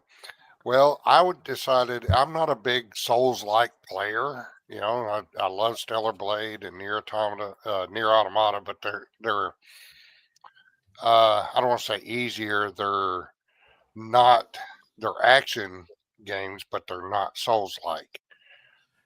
Yes. But Lords of the Fallen is. Well, hold on, Bo. Hold on. I decided to give Lords of the Fallen a chance because it was only $25. Bo, hold up. I was trying to tell you, that was the next thing I wanted to cover.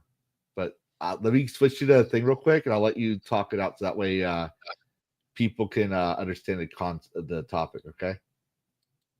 But yeah, so for those who don't know, I'm gonna let Bo, because he's excited about this. I haven't played it yet, so he's gonna take the helm on this one. But they released a 2.0 update now, and remember, people that were against gamers were freaking out about Lords of the Fallen because they defied the woke. That's one thing I'll point out as a gist of it. But there's gonna be a sale on that one. I'm just getting a brief of it. But covering a sale, and I can't. I'm thinking about getting the game. I'm tired of Souls-like games, but I'm thinking about getting the game too. But I'm gonna let Bo sell y'all the game. In the meantime, I gotta go check out the Dragon League. I just bought it, and it was $25. And this is the game where they removed body type 1 and 2 and put back male and female, and that's part of the reason why I bought it. And I may not like it.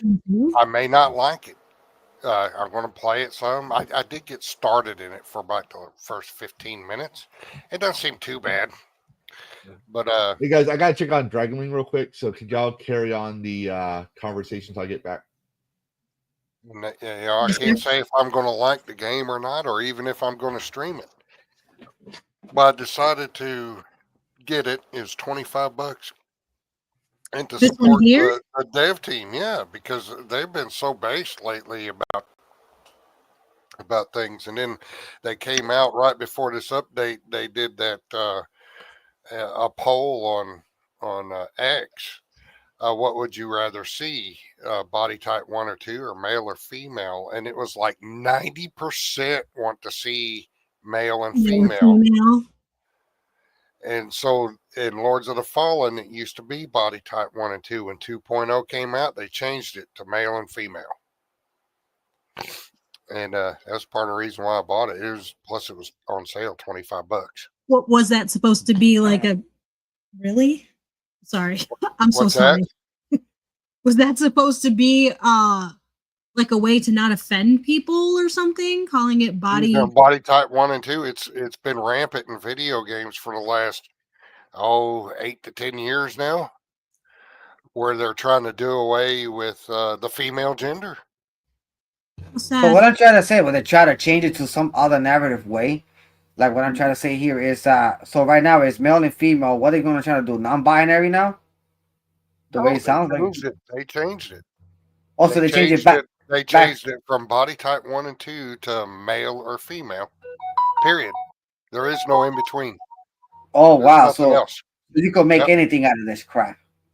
You can make a male or female, and I was messing around with the character creator the other day, and there's a distinct difference between the male bodies and the female bodies, just like they're they're supposed to be. So okay, so they're supposed to be. So it's not a they them thing situation, right? No, they completely did away with body type 1 and 2 and all that shit, and they only have male and female. It used to be body type 1 and 2, but with this update, they changed it to where you are either only male or female, nothing in between. Good. No freaking non-binary, none of that fucking gay crap. Fuck Give me just 1 second. I gotta let my dog out. I'll be right back.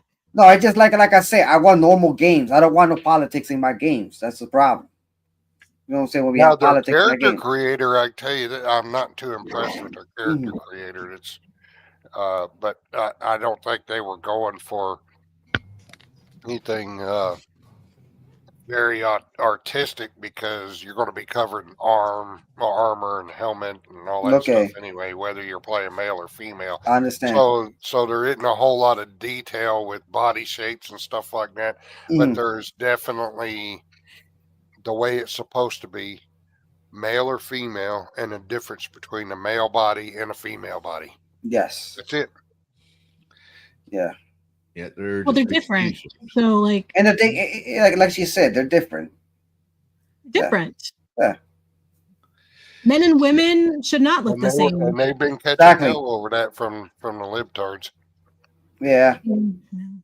I really, really, really prefer my women to have boobs, and I prefer them to be born without a penis before they had boobs.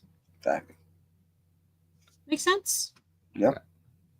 That being said, you can't stop. Some of them just don't have them. But as long as they don't have a penis, I'm good. Yeah, same here. Don't have them. Yes, they have. Same here. That's it. And I remember one of my friends. He's a coach, and he's a closet womanizer. All right, he's a swim coach. No, not for teens. He teaches actual grown-up women how to swim. And let me interrupt here. And I'm not talking about the men that actually chop it off to be women. Yeah. No, I'm talking about real women. Real ladies. I think we all know what you were talking about. Okay. Yes. Or maniac. No femboys allowed. That's true. Sorry, Dan. I'm no femboy. What's wrong with you? I'm a pure man. To be fair, if Dash was here, I'd say sorry, Dash, but he's not here, so you're the closest thing to it. No, I'm not even nowhere close to that. I could say sorry, Bo, but he is by no means a boy. He is a man. He joined. Well, let's not forget, according to Dan, I'm a man, right? Because I'm a gooner. No, you're a gooner because you goon for men. You're a woman. If a man takes his shirt off and show his pecs, you're gonna be like, "Oh my god, your eyes gonna turn white. Your eyes gonna roll back." Same thing goes with a man. Same thing with a man. Same thing with a man. Same thing with a man when he sees a hot-looking girl, his jaw's gonna drop. Hey, okay? Let's clear the air. Let's clear the air quickly. Dan, you like Asians? To tell the truth, yes or no? Just yes or no. Women, yes. Depends okay, how. You like Thai women? What do you mean, Thai women? From women born in Thailand. You like Thai women? Okay, well, to tell the truth, I know exactly what you're going with. Yes or no? Do you like Thai women? I love women in general. Why? It's a trap, man. I know it's a trap because you know what it is. These Thai women are dressing like these men are looking like women in Thailand. Why? You think I'm stupid, Lavistro? I know everything is going on, bro. Yes. Okay. Yes. Don't ask a question to me that you don't want an answer to. Yeah, it's called Transgender Island, my brother. This is why Sonia never asked me if this dress makes her look fat, or my ex-wife asked me, does this dress look fat? Because I'll give them the answer bluntly. I'm no simp. Mm-hmm. But so I covered it in a video and I accidentally shut it out. But who's a fan of the Elder Scrolls series? Not me. You've never been a fan of Elder Scrolls? I like the Elder Scrolls, but not as much as Fallout. Okay. I have more time in Fallout games than any other game I've ever played. I do like Skyrim and stuff.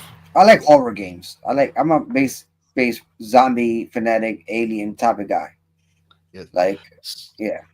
So, and Gunner games. Bo, Gunner games. how much did you like Oblivion? It's been a long time since I played it, but yeah, I liked it. So you know where I'm going with this, right? Well, that remaster / remake is supposed to be this upcoming week. Supposed to be by rumor. Rumor, yes. I covered it in the news about the rumor. Apparently, I don't know if it's coming out.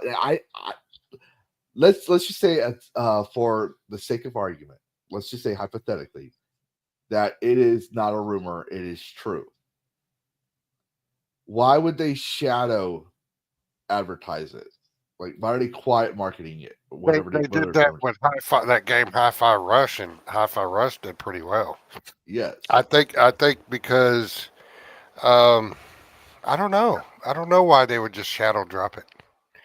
But I know the game from all that I've seen on it. I know that the game itself, the remaster remake, is real. As far as when it's dropping, Jeff Grubb said the week of the 21st. This was a while ago, and I forget where he said it, but it's been quoted quite a few times. And this is the week of the 21st coming up. So everybody's expecting Oblivion remaster sometime this week. yes. And I think it's leans more toward a remake than a remaster. Yeah. I kind of think so too, because I said this when they came up with Dead Rising remake or remaster, whatever. I pointed it out in my video. I point this out every time. When you do a remaster, that means everything is going to be in the game. It's just upgraded graphics, updated code, updated everything, right? So everything's gonna be faithful to the original. It's just be like if that game came out today. When you omit something, like for example, they did omit something in the remaster, but we'll just say something different for you. Let's say, for example, you removed the drama shot on Dead Rising, right? It was the erotic. Let's say you removed the dead drama. You're selling me an unfinished product because you didn't add that into the game. You didn't update the graphics for that. You didn't include that. You actually omitted that, right? Therefore, you're selling me an unfinished product. I should not have to pay full price on it.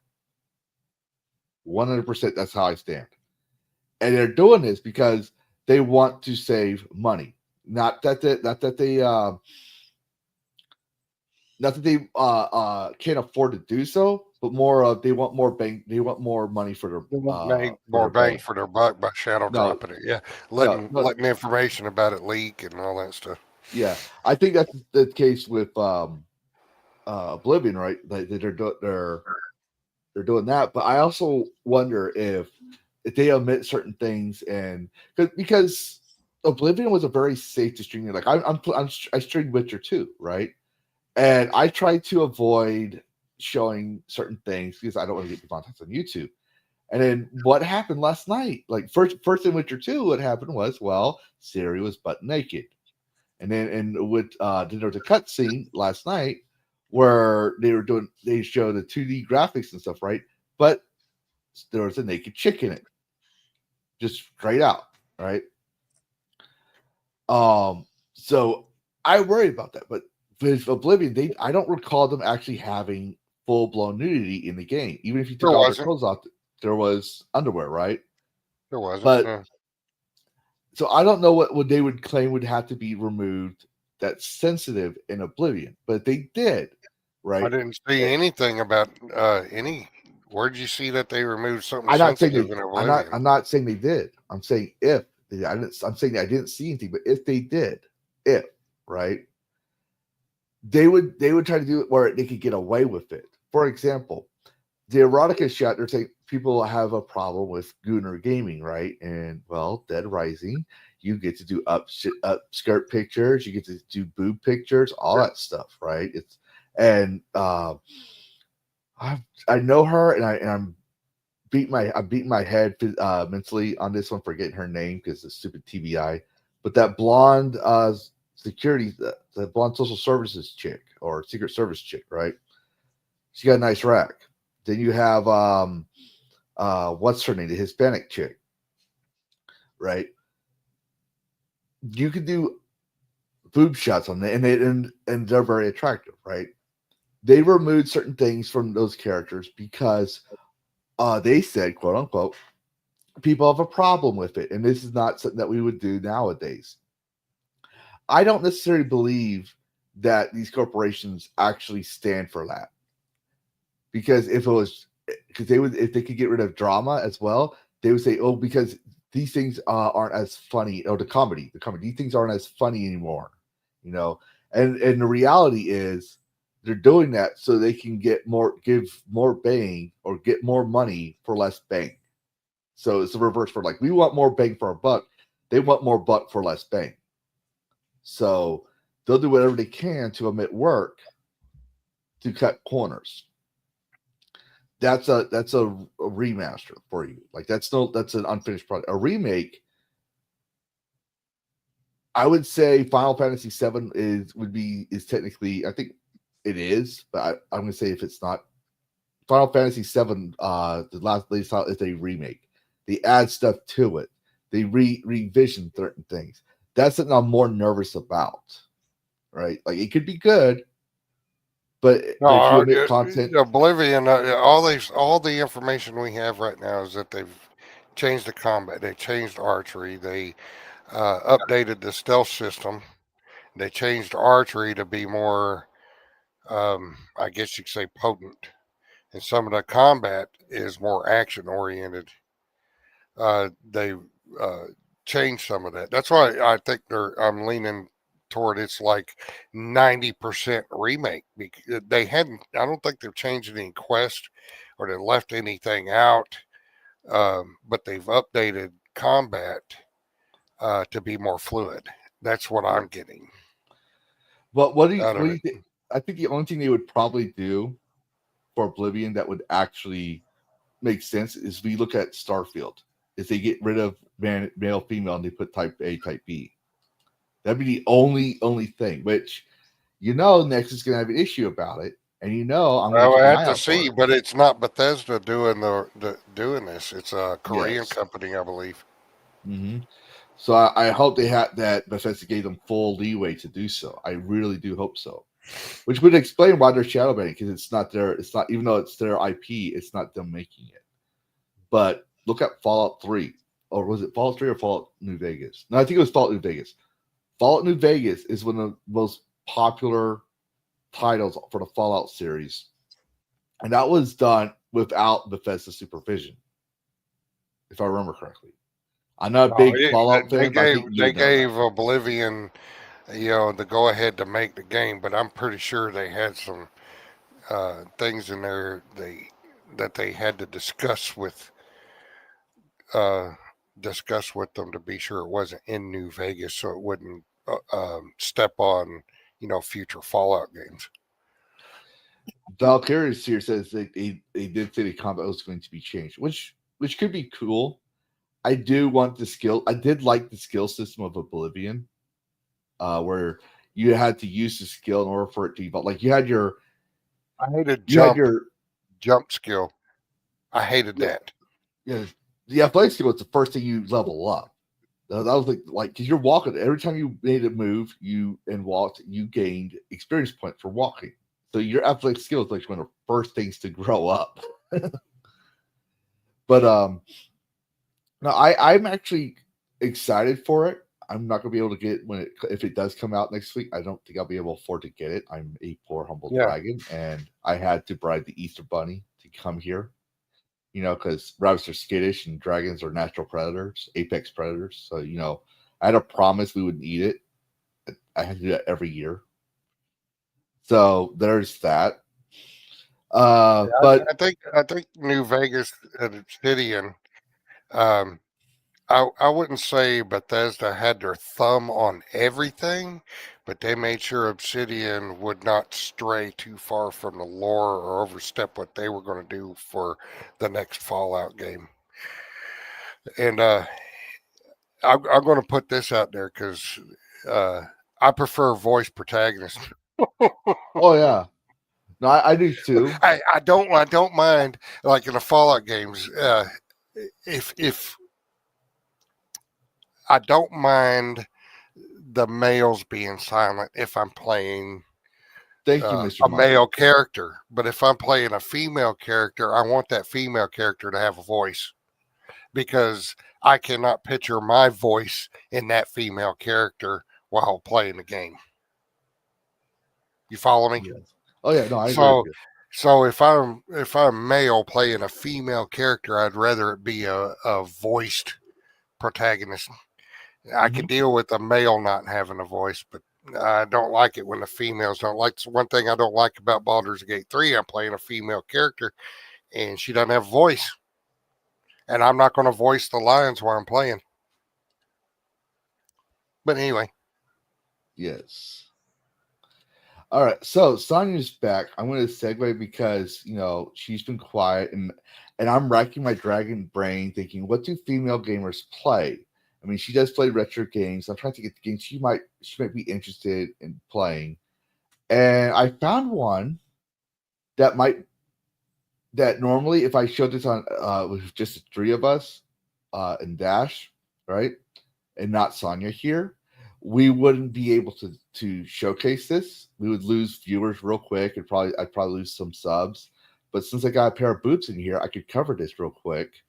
But I found a game that Sonia might like to play. Okay. It's a cooking game. Space Chef. Does that refer Puerto Rican edition? Hmm? Because we like to eat food and cook food and gonna consider that's Puerto Rican edition. Yeah. Space Chef. But basically, publisher I know what you came with Kalali this. and developer Blue Goo Games have announced console ports for Space Chef, their new sci-fi restaurant management simulator.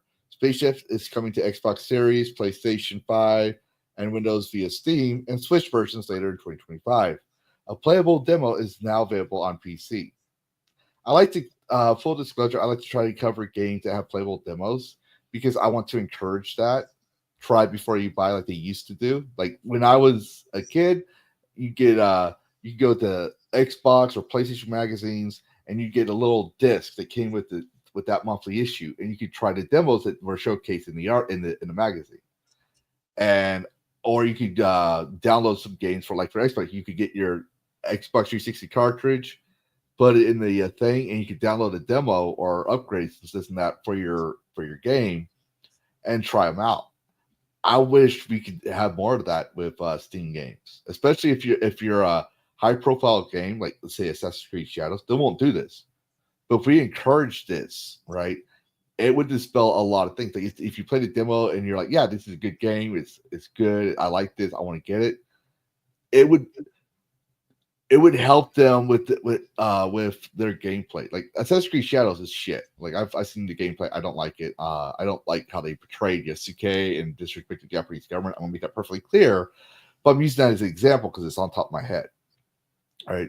But here's the rundown of the game. It's a 3-course meal of an adventure, restaurant manager, light survival RPG, and life sim, all set in the zany universe at the Horseshoe Nebula. As the galaxy's soon-to-be premier chef, it's up to you to seek out the finest ingredients from alien planets, cook delicious dishes, and serve them to your customers in comfort of your fully customizable space trailer. You explore alien worlds. There's a whole universe of ingredients. If they don't eat you first, explore the distant planets, derelict space stations, and your own basement for plants, critters, and other tasty morsels. Along the way, you'll come across space pirates, ancient ruins, a suspiciously high number of recently abandoned restaurants, Keep an eye out for rare resources and bits of random junk that you can use to upgrade your gear, kitchen equipment, and spaceships. Cook up cosmetic creations. Once your fridge is stocked with ingredients that have mostly stopped wriggling, it's time to flip the spin and start serving. Craft over 140 different dishes, from simple home-style beefle skewer to legendary tricky octo egg surprise. Wow your customers with delicious food and speedy service. And you'll earn the astronomical culinary excellence stars that mark your path to intergalactic culinary success. As your reputation grows, the customers start coming to you. Keep it flexible by continuing your delivery service or open up a sit-in restaurant with a constant flow of patrons. You're free to close the kitchen whenever adventure calls. Like there's more to it, but I thought that was probably kind of interesting. Because you see the title, you think, okay, it's a cooking game. But you're also resource gathering. You're also trying to explore. Like, I like things that like to explore. I don't know if I'd play this, but I figured we could cover this real quick. So I'm gonna take the banner down so people can get a good view of the thing, because I can't do the full screen. But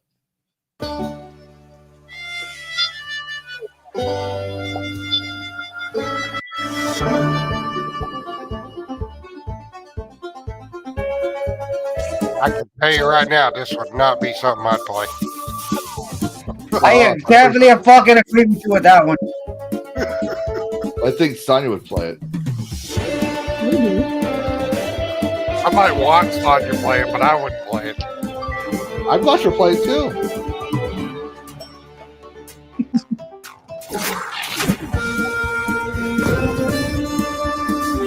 Yes, the Space Invader mechanic, asteroid mechanic.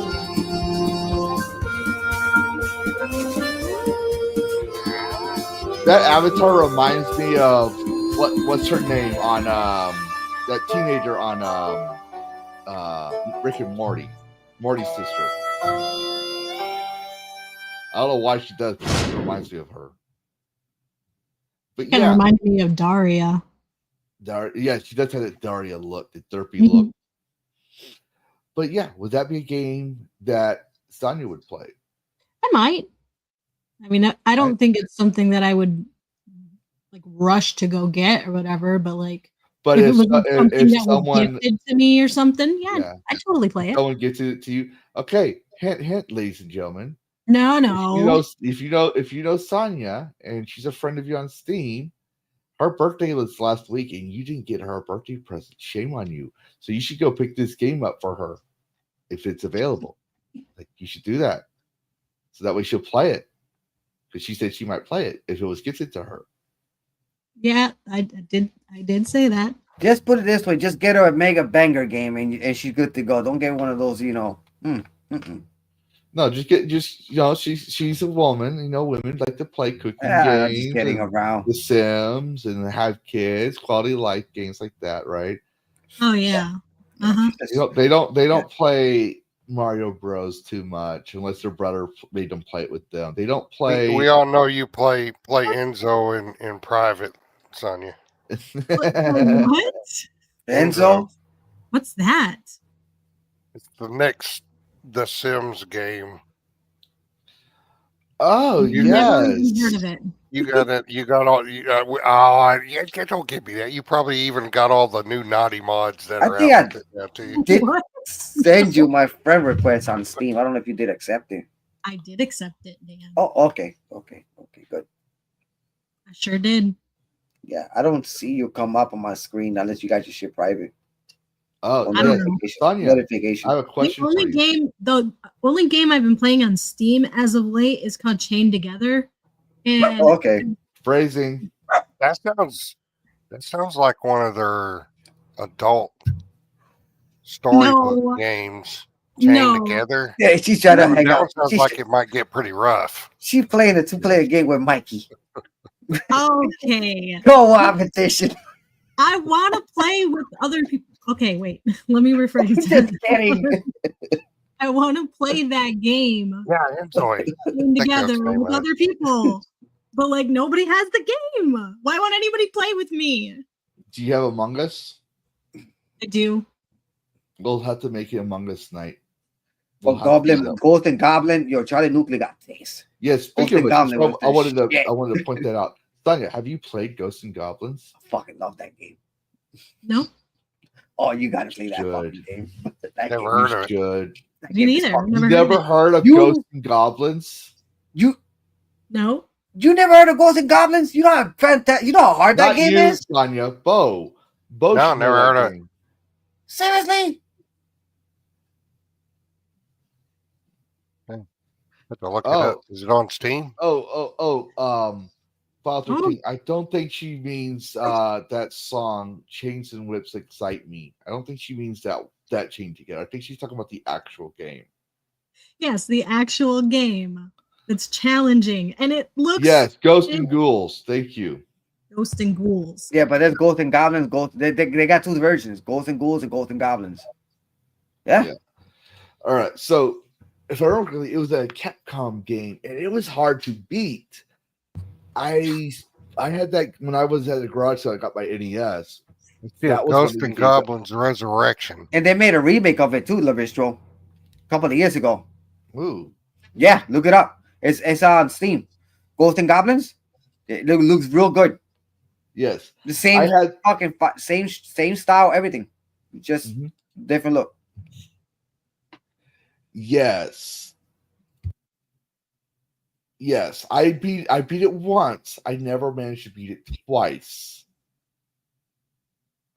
That was a very hard game. Like, here's what I like. This is what I'm gonna say. If Smash JT took my offer on a bet between him and Hypnotic regarding Assassin's Creed Shadows, he had to play a game of my choice. And if he took the bet, I would actually have to admit that he plays games. It's the joke thing we do, right? But if he played a game, it would be a game of my choice. People start saying, "Oh, he's gonna make him play Nazi first." Like, no, it'd be something safe to stream. I was thinking something like Enshrouded or Ghosts and Ghouls. Now, in hindsight, thinking about it, if he beat that game, I would be big in my head. So, especially T, if you're watching this in the replay, which I doubt it because you're a very busy man, but if you are, I'm going to clip this and send it to you. Yes, you missed your chance because you would have not only played a game and made me eat my own words, but you would have done what I could not do, which is beat the game twice. Just saying. Yeah, no, I beat the TMNT. I was a huge Turtles fan, so I definitely made sure I would not let that game defeat me. Oh, That game Ninja was Turtle. so hard. Ninja Turtle was fun. I love that Really game. is. I fucking hit that. I hit that game real hard to beat it. Beat all of them. All of them. Yes. Now, so I just saw the time, and Saturday Night Hypnosis is coming soon. But Sonia is taking the day off from modding for Hypnotic because she's been taking advantage of too much. I know this for a fact. So she's stuck here with us. But for everyone else, because we used to be originally a pre-stream before Saturday Night Hypnosis, mods, please send everybody a link to Saturday Night Hypnosis on YouTube's or the Rumbles. I don't give a shit. And if you go there, say Lavistro raid. And if he asks where's Sonia, you just say Lavistro's holding her hostage. He's not gonna ask that. He's not Crazy. gonna have it, no. I did want to say that there is somebody in the chat, St. Hugo, who is a game developer, whatever you want to call it. And Oh, is he making, is. yeah, he's making a game that I'm actually a character in. Which is really cool. St. Hugo. All right. From St. Hugo. Sonny, do you have his info? Yeah. Like his Twitter and X and all that stuff, right? Uh-huh. Well, you have his YouTube channels? I do. Okay. Well, I would like his Twitter so I can schedule an interview with him. Absolutely. I would definitely like to interview more game developer to game developer here. But I It's also think we should promote his social since he's got you in the game. You know, Yeah. I'm going to grift off my mods here and be like, yes, But Well, the game is called Into the Bigetverse. Is that what it's called? yeah, oh, that's the one he's the one that's making Hypnotic's game. Into the bigger version. Whoa, The Bigetverse. Yeah. I'm not gonna lie. I was a little salty when I heard that Hypno was making his own game. I was like, ahem. Excuse me, boss man. Yeah. I was doing Unreal Engine work in your Discord to help keep your server active, and everyone knows I'm a game designer, and you didn't bother to ask me. Like I didn't tell them. I was just like just had that look. You know, it's like. You know what? I got something in mind, but I wonder who's gonna. I wonder who's gonna be the villains into the bigger verse. Yeah, I love it because it's evolving. And the last file that he sent me to try to test it out, because I really want to stream it when it's done. I would love to stream it. I think that'd be so cool. But it includes a lot of the clips and sound bites from the older and the original Hypnocast intro. Yeah. And all of those like clips and crazy meltdowns and stuff are in the game, and it's just so much fun. And like, I just realized I forgot to do this because I usually do this for DragonCast and all my live streams. But I'm just gonna do this real quick because that's another way. I was gonna say, oh, just join my Discord and we can touch base. Yeah, join the Discord, everybody. I just realized I forgot to set that. I forgot to pin that link and set that up, so I gotta go do that real quick. But yes, so for everyone watching, if you want more Sonia, and you know I'm not trying to talk smack against Hypnotic, but if, Hypnotics are so big and busy, and you want Sonia to notice you, or you want Dragon Senpai to notice you, join my Discord. It's now pinned. And the mods and I will help you during live streams, verify who you are, and help you get through if you can't get through the capture system for some reason, because it is a Me6 capture system. Yes, there's a lot of good content creators for Unreal Engine. When I was going for game design, they had us going for Unity, and I used Bracky. Was it Bracky's? I think his name was. Because he was a Unity developer, and I used him because my professor wasn't a really good professor on teaching days. He would talk about how he was using it. He was using his classroom as a political platform, and I'm like, he said, okay, for tonight's assignment, you got to write an array system for an inventory system. And I was like, what the fuck is an array system? Because he didn't teach it. He was talking about Trump, and I was like, I'm like, what is Trump? Fair thing. This is in San Francisco. The university was in San Francisco. So I'm just like, okay, whatever, right? So I had to go to YouTube and I used Brackies. But there's Ryan Daly, I think his name is Ryan Daly. He's a good Unreal Engine guy to look into. Who else? There's quite a few. I'd have to look at my library. But if you ever wanted to know about Unreal Engine games, I tried it in one of my alternate channels that got shut down. But I tried doing Unreal Engine tutorials. That's where some of my assets comes from. But I was like, nah, I can't. I don't have the patience to do this because it takes a lot of editing. Because I'm writing the code as I'm teaching how to do certain things. And it's not easy. That kind of content creation is not easy, at least for me. But yes, I tell people, it's like, you want to make your own game. I used to swear by Unreal Engine because you get free assets and all that stuff. But yeah, say Hugo, if you want to, if you have a Discord, join our Discord or get with Sonia. Because I really do want to promote Hypno's game, and we'll talk about it. We'll talk about who the fuck you are, and promote your game. I will squeeze you in the schedule. So, awesome. I tried making a mod for Conan Exiles once. I was going to make a Dafari boss, and my idea was to give him some, good combat abilities similar to a couple other bosses, but also give him the ability to breathe fire like a dragon out of his mouth. So it was a great idea. And I get this guy, I got it to where the guy would spawn, but he wouldn't fight back. I couldn't get the combat to work for him. He would wander around, but you go up there and whack him, he would just stand there. He wouldn't fight back. And I didn't know how to fix it, so I gave up on it. That was years ago, though.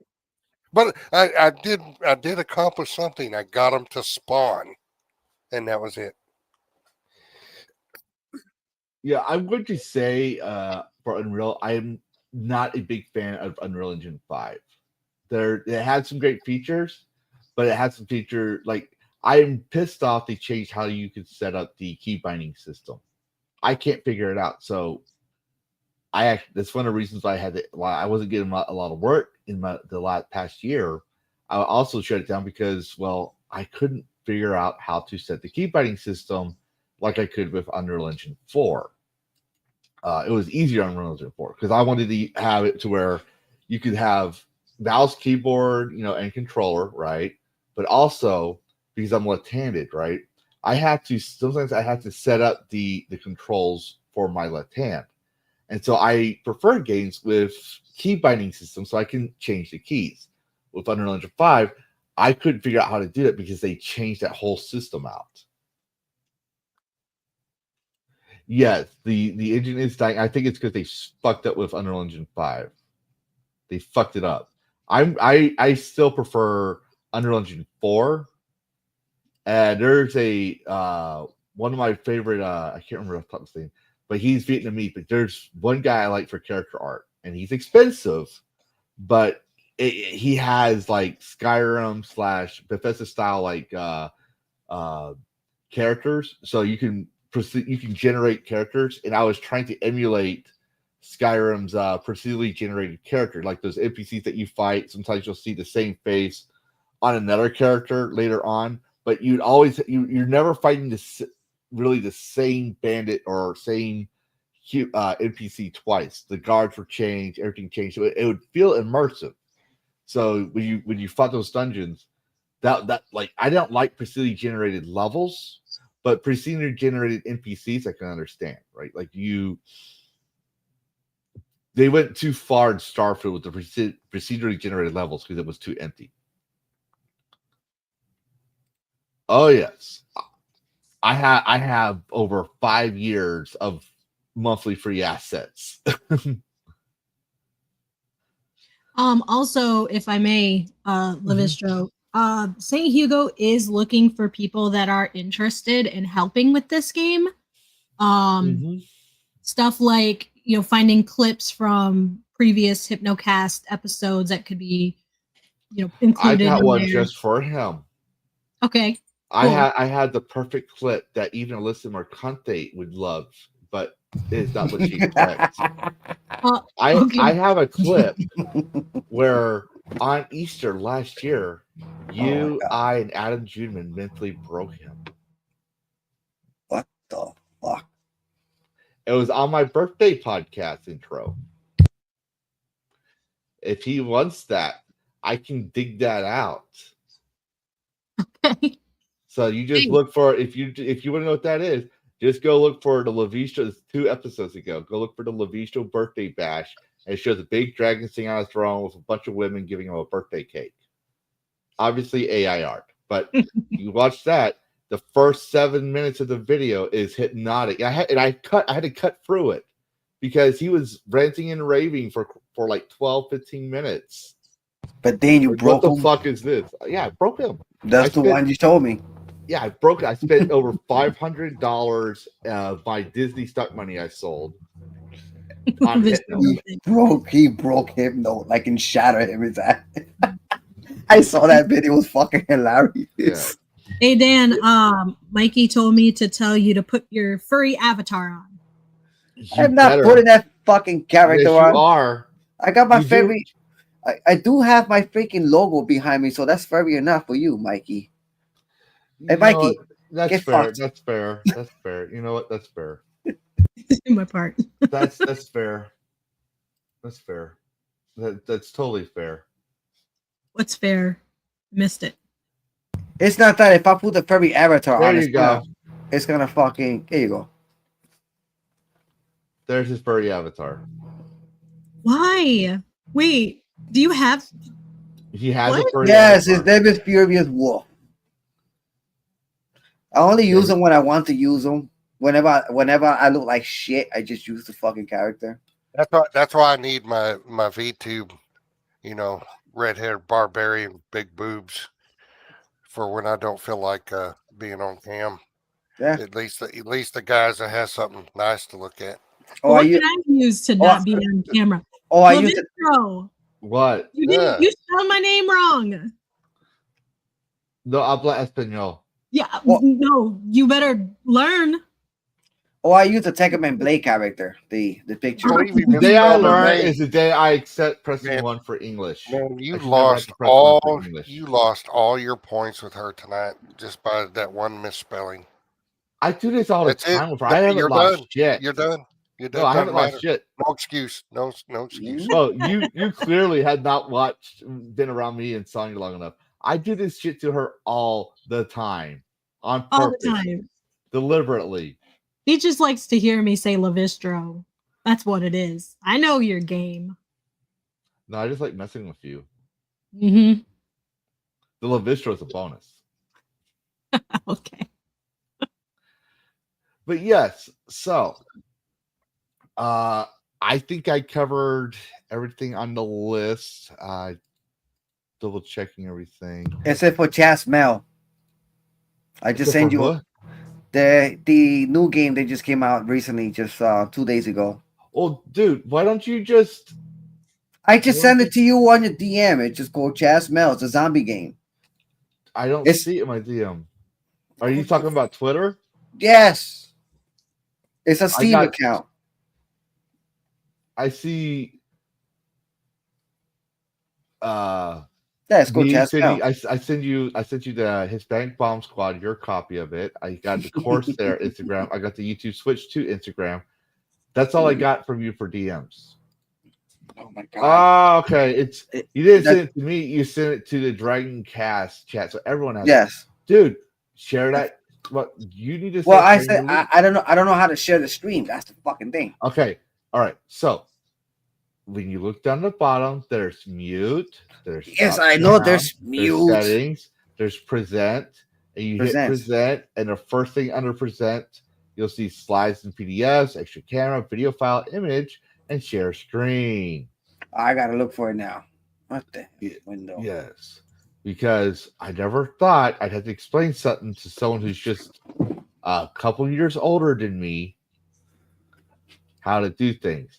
I thought I'd explain this to Bo, but Bo seems to be on top of shit. Give me 1 second. Now I gotta go look for it. Okay, Hold on, give me 1 second. Let me go to my TV screen real quick. that's what I'd like to give my panelists when they want to share things. I like to give them the chance to have the reign. Yes, just let everybody know that is a Jill Valentine from Resident Evil 3. Yeah, I like the artwork on that, so I'll put it on my TV screen. I'm gonna look for it right now. Hold on. Okay. Yes, I'm pretty sure we all like the artwork. All right. What the hell is that thing? That's a woman. Like the stream, everyone. And if you didn't notice, she's wearing cat ears. Yes. It's kind of hard to tell, but Hard yes. to see, yeah. Yep. You wouldn't have If you pointed got- it she out. got I it. wouldn't even notice with that close up. Yeah. She's also got a King Koopa plushie. And I remember that pillow from way back.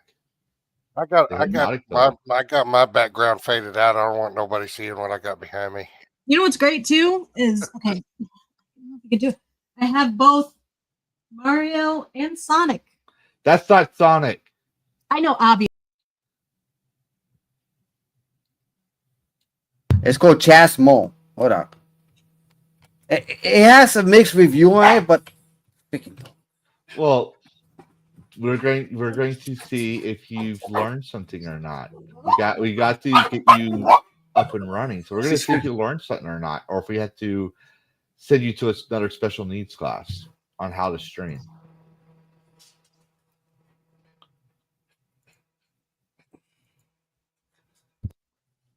Lavistro, hold up a second. I can only hold. I can only carry you for so long. Yeah, go ahead. I can Well, I'm only about carry to. I'm about to play the video anyway. Somebody's Well, dog let- is going nuts. I still see Come on, Jill Mario. Valentine. So let me know when you got it up on your screen. Oh man, Jesus Christ. You might have to remove it and do it again. Yeah. You probably shared the wrong screen. Oh yeah, I shared the wrong screen. Hold on. Yes, you did.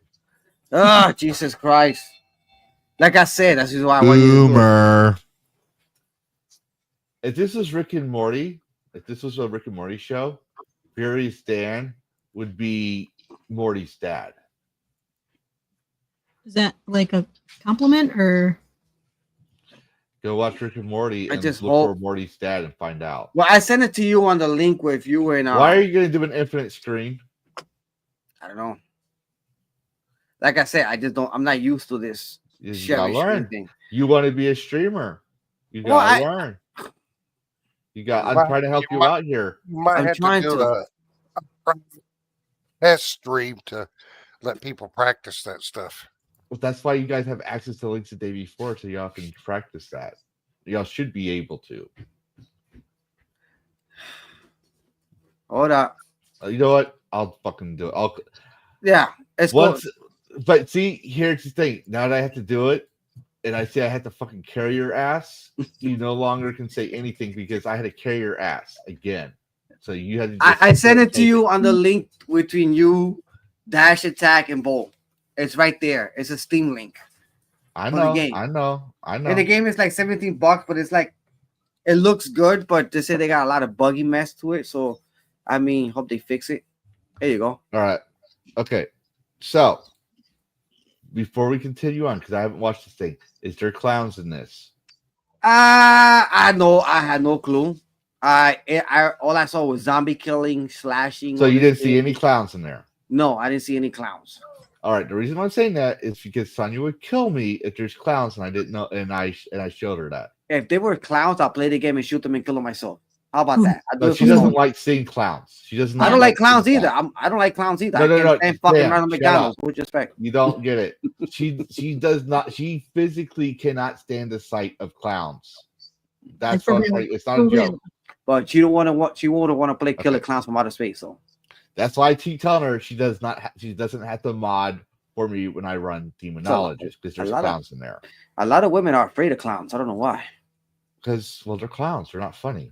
Anyways, so Technically, Sonia, stay away from McDonald's. Dan, what are we watching here? It's a zombie killing game. It's first person view. It's a lot of blood and gore. But a lot of people have been complaining for the past 2 days about the laggy bugginess of the game. I mean, it looks good to me so far, but I'm just gonna wait a little while till they fix the game that I'm thinking about purchasing it and be able to stream it. There's your Right problem. now it's on Steam for $20. I mean, I'm trying to play a game. I'm trying to play something new. You know, whenever I decide to play it. I mean, it looks pretty cool. I mean, I have to try it out. So what do you think, guys? Well, I think I saw your buggy mess. I just highlighted it. Yeah, it is. Unreal Engine 5. It's That thing mixed. That thing is not. It's got a lot of nice belts and whistles, Mhm. but I'll admit Unreal Engine 5 does have a lot of nice stuff. But it's a buggy mess, and it like when I run Unreal Engine 5, my computer screams at me, and it's not that old, Okay. right? And What? then, and then the textures seem to glitch out, so it's. I don't like Unreal Engine 5. So Unreal Engine 5 people are starting to shy away from. Okay. So because of the notorious of buggy mess. But so what's the mechanics about it? Like you said it's a zombie game. Why should people be interested in this? Well, we get a lot of zombie fans that like watching zombie games like Resident Evil and stuff like that. So I'm trying to find something new to play and be able to test out and get to know more about the story of the game. You know, but you're not telling game. Well, I would like to learn the suspect. The suspected about the game is I like to test video games. I want to make sure they run right. I am a tester. Yes, I do test video games. I would like to find the narrative, what's wrong with the game, why it's buggy, why it's fucked up. So that way I can make a correction and be able to tell the developers to go fix their game. Yes. Good. Here's what you're not understanding. Mm. You're not talking to developers. You're talking. I'm talking to the a purple audience. dragon. No, you're not talking to me. Okay. You're talking to the audience out there. Yeah. People are watching. 12 viewers are on our channel. Mhm. Okay, as of right now, and anyone Okay. on the replay. Why should people get this game? You told me you wanted to share this. Why? Game. Why should hold people? on, hold on, Dan, hold on. Listen, Okay. I'm trying to help you out here. What's so special about this game? Do you remember buying a game right back in the day, and you had to go ask the Walmart sales associate to open the glass panel so you could see the game and look at the back and read the back? That's called the back of the box features. Yes. That's the actual high concept of the game when they first make it. Like when they first decide they're going to make the game, before they have the GD out and everything. That's the high concept. Like, Mhm. what's that's the main focus of this game? All right. The main focus So about this game. that would be things like this: key features, limited sources, immersive body cam. What makes this different? What I'm saying is, what makes this game different from other zombie games that makes you want to pick it out? Is it the key features here, or is it something else based off what you've read and looked at? I look forward for graphics and gameplay. Graphics and gameplay. Yes. And Okay. and based on story. That depends on how good the story is. Okay. So what made this? What was the story? What part of the story got you interested in this game? The gameplay. Also, that's what I was saying before, and the attention of me wanting to get the game to play it and learn the story, what it's about, how the virus. Okay, that's not answering it. I'm asking you what about the story? What about the story? It just looks cool. What's the story about? Zombie surviving, viruses. Try to stop the virus from spreading. So you like the the virus prevention trope, Yes, like Resident Evil? kind of. Yes. That's what I was asking. Okay, so I'll just read it to everyone else because I just heard about this game just now, and so, anyways, for everyone who's as confused as I am, I'm confused myself. Chasm of Fear is a tactical shooter survival horror game that puts players in a mysterious, empty sci-fi underwater facility. That's interesting in of itself. It's not just a zombie game. You're trapped underwater in a futuristic time zone. That's interesting. Or something has gone terribly wrong. Ammo is scarce, so you have limited resources. That's going to be interesting. That means you can't just have infinite ammo and just shoot everything that moves. The odds are stacked against you, so that means that it's going to be a lot harder to fight the games. So they're promising some challenge as well. Choose wisely between fighting or sneaking past the monstrosities, which once killed might mutate into something even worse. Unlock hidden areas, solve puzzles to uncover the truth of what happened. So it's you're investigating what happened to the facility. Okay, it's kind of like Dead Space. That's what I'm getting. It's an underwater Dead Space, but with zombies, not necrophage aliens. Yeah. So here it says leave us resources, immersive body cam. So it's a body cam rather than a first person. It's still first person, but yeah, that's an interesting way. You see it through the lens of a body cam. Monster mutation system. Also, let's see.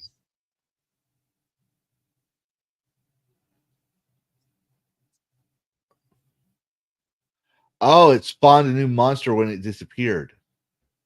It's a GIF, so I can't freeze it, but you'll see it like right here, right there. There, see, it just then the old one disappeared. Okay, so they bring more harder monsters in there as soon as you kill another one. So it's not just gonna. That's interesting. Choices affect your playthroughs. That's an interesting one.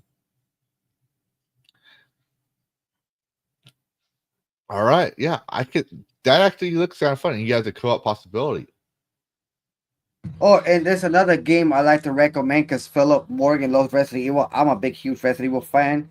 I would like to recommend Them and Us. It's on Steam for like what, $17 to $20, and it's just like Resident Evil, fixed camera angle, You can also use third person over the shoulder, and you're playing as this female character. She had an accident or something from a school bus, ended up in the water. She ended up getting up, walked through the highway, got into some type of mansion or something like that, and old nightmare broke loose on her. She's looking for her daughter. I mean, something like that. So it's on Steam. You can check it out. It's called Them and Us. It came out about 2 years ago, but developers been working on that game and actually been fixing it. The game was good. Bo, Yeah. did you hear about game that's interesting that you're keeping an eye out for? There's a new Star Wars game that actually looked pretty interesting called Star Wars Zero. Yes, I Hang heard on, let me Dad's look it talking up about again. Hey, Zero Company, Star Wars Zero Company. And it's Yeah. a squad tactical based game, like kind of like XCOM.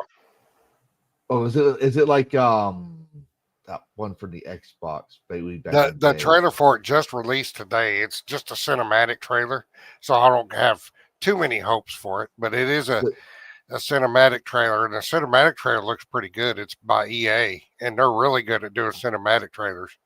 Do you They've have always been good the at that. Steam page? Do you have the Steam page? No, but I got. Hang on, I got the YouTube link. Hang on. If you're having difficulties, sometimes have difficulty sharing streams, send the link and I'll post it. But yeah, Sonic, this is what obviously you know because you're a mod, but for anyone else who's new, towards the end of our streams, we like to showcase games we have our eyes set on that we find interesting. I put the Steam link about the game Them and Us at You the already showed bottom, one. guys. No, I just show them another one so they can look at it. Oh, okay. Oh yes. Okay. It's right there. Take a look at the game. It's on Steam for $20 or something. But it's a zombie game. People will like Resident Evil type games. It's right there. Yep. And Sonia, if you obviously don't play games too much, you said, but if you had an idea of a game you wanted to showcase, you can do so as well. I've tried to send it twice in your IM, but X refuses to send it, and I'm just wondering if they are having an issue.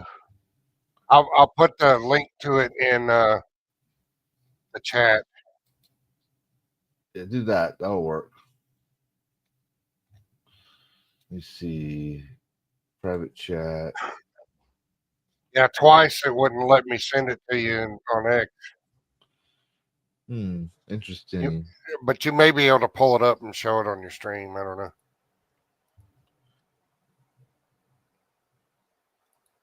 Oh, you sent it to the main. Yeah, that helps. That helps a lot. I thought you guys sit in a private chat. Hold on. Let me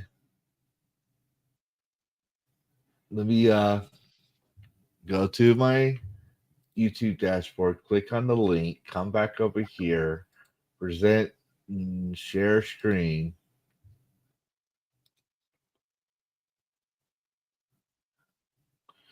So this is the one, and this is the one we probably have to talk over because copyright stuff. So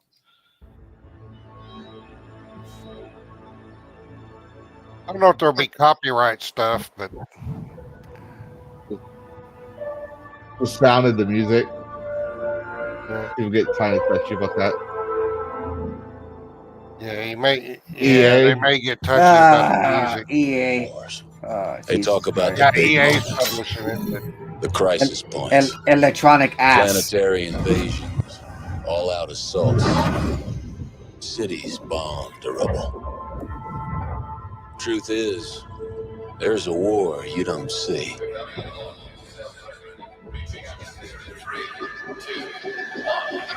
The one fought in the shadows.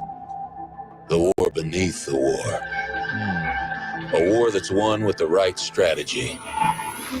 Surveillance, ciphers, good old-fashioned sabotage. I'm kind of thinking, is it like Republic Commando? These aren't the heroes they tell stories about. Well, a tactical game, kind of like XCOM is what I'm thinking. They're professionals.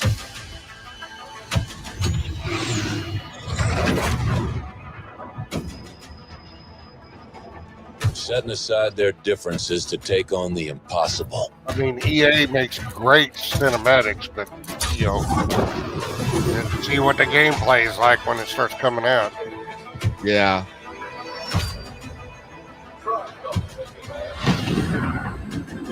But that's the job, and they get it done.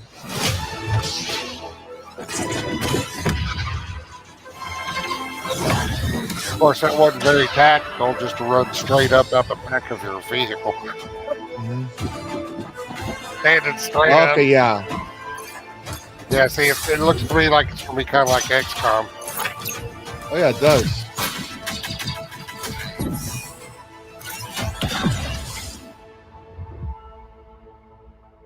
Oh, yeah, it's good. Yeah, it looks like it's got potential, but my only trailer. problem is, yeah, my only problem is this EA. That's it. That's why it's called Electronic Ass for a reason. Because the main reason is because first off, if I buy it on Steam, I'll have to use the EA launcher. I won't be able to play it through Steam. And I know this because in the past Star Wars games I played, Jedi Survivor and Jedi Fallen Order. Second part, going as far back as Fallen Order, they have an option that says, would you like us to share your data? And if you don't go into the options after doing the first initial launch, you jump into the options and take that off, they have it on default that you're okay with them sharing your data. So that's strike two. I had to go for a third-party launcher from Steam, and they had that you don't need my data. You do not need my data. I think I've harped on that enough. So that's why I'm a little hesitant with EA. So someone had to buy it and has to confirm that they're not doing data sharing or data monitoring, and I don't have to worry about that before I would get that. Then, because it's EA, they try to brought in a fandom. They're trying to make a fan rejected fandom thing canon. And what I mean by that is, back in the tabletop Star Wars RPG, they came up with this move that someone tried to argue with his game master that could be done, where he could turn off the lightsaber and turn it back on. Cal Kestis does this in Star Wars Jedi Fallen Order. Pissed me off. And then in Jedi Survivor, the black lady that's in every video game, the bug-eyed black lady, I can't remember her name, the actress, right? But she's in every game. She all of a sudden, like Yoda, and even though she dies facing Darth Vader, she basically made it to where Darth Vader was barely able to walk away from the battle. I'm like, no. She's not that powerful. She was cut off from the Force, and she gets it back, and all of a sudden she's Yoda. No. So that was something that I was like, yeah, no, I'm not big on it. Mechanics wise, yes, I do like the XCOM games, and I 100% agree with you, Bo. But those are my concerns. Sonia, Dan, and obviously Bo, thoughts on Bo's game, Star Wars Zero Company. I will say Dash was even excited for it, so I will say that. I don't think that that's something I would play, at least not now. Maybe like in the future or whatever, I might try it out, but I feel like that's way out of my comfort zone. Mm-hmm. Sorry, what was the question? I had something going on that distracted me. I was asking Sonia and Dan their thoughts on Zero Company, the game you're sharing. I think it has potential. I mean, I do too. But any game that has a great looking cinematic has potential. It's not until the game comes out that when you find out the gameplay and how much effort that they have put into it to make it a good game, then that's when it. Jedi Fallen Order was a good game. Jedi Survivor, I liked okay, but I'm just saying, like the storyline, they try to take some liberties, and with the EA, I don't like the fact I have to be on a third-party launcher from Steam. So I have to go on a launcher to another launcher. That's already a no-go for me. I've dealt with that for 20 years. I know. I just don't like it. So if I have to choose, I used to be like, shove take my They're money. already, Daddy, my go for it. accounts were connected before I thought about that stuff, years ago. So Yeah. they've already got that stuff. Yeah. And then the next thing is, and this is what I've only noticed is on EA, is they ask you if it's okay with sharing your data, and you have to go into the options and tick that off. So they will share your data. They will monitor and share your data if you don't go over and tell them, no, you can't see my data. So that right there, I'm not going to buy the game for that because you don't need to see my data. That's an invasion of my privacy. So other than that, no, I agree with you, Bo. The mechanics looks good. The graphics looks good. I think people are going to be sold on the visuals right then and there. Like, the visuals are stunning. I agree.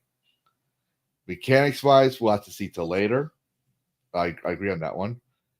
So I'm not saying it's a shit game. I'm just saying my reasons why I wouldn't buy it. And it's just based on past reputations past experiences I've had with EA.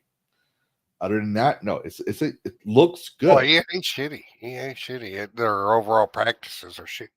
Mhm. But there are some good games on EA. Oh yeah, no, I agree.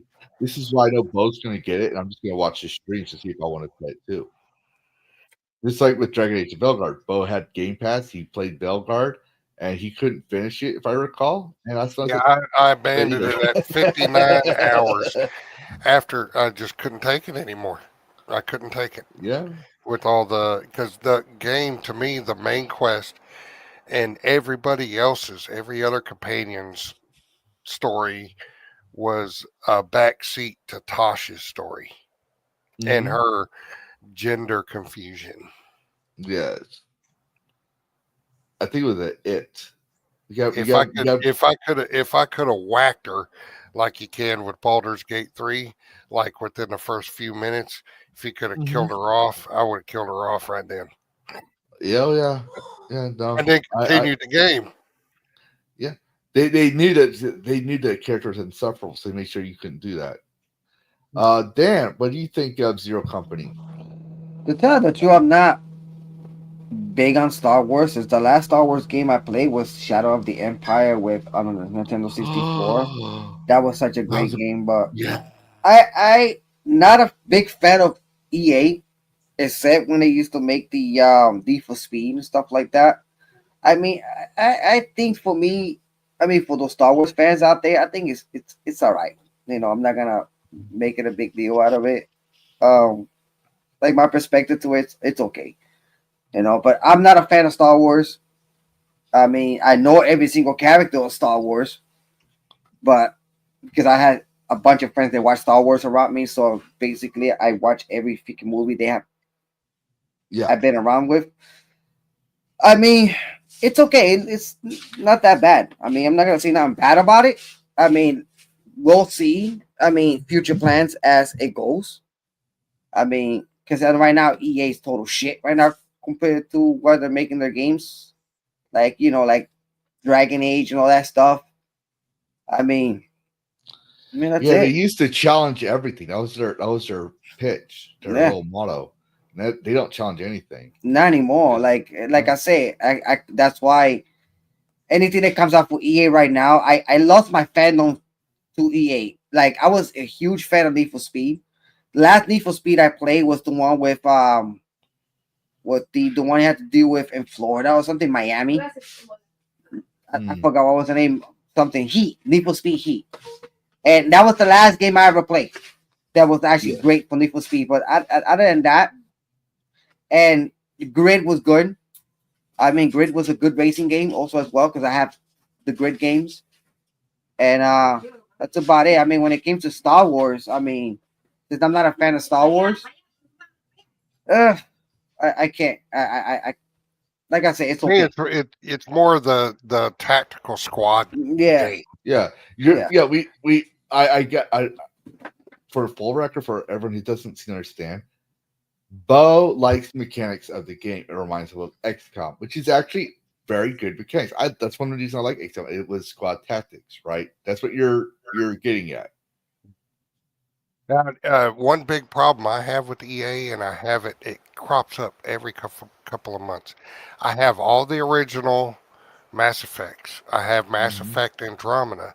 I also have Mass Effect Legendary Edition, and I bought these. Straight up bought them. I never have a problem with my original Mass Effect games being missing out of my library. Never. But for some reason, every couple of months, I have to get in contact with EA because my Mass Effect Legendary Edition and my Mass Effect Andromeda are missing. Yeah. And I've still got Mass Effect Legendary Edition installed on my computer from the EA app.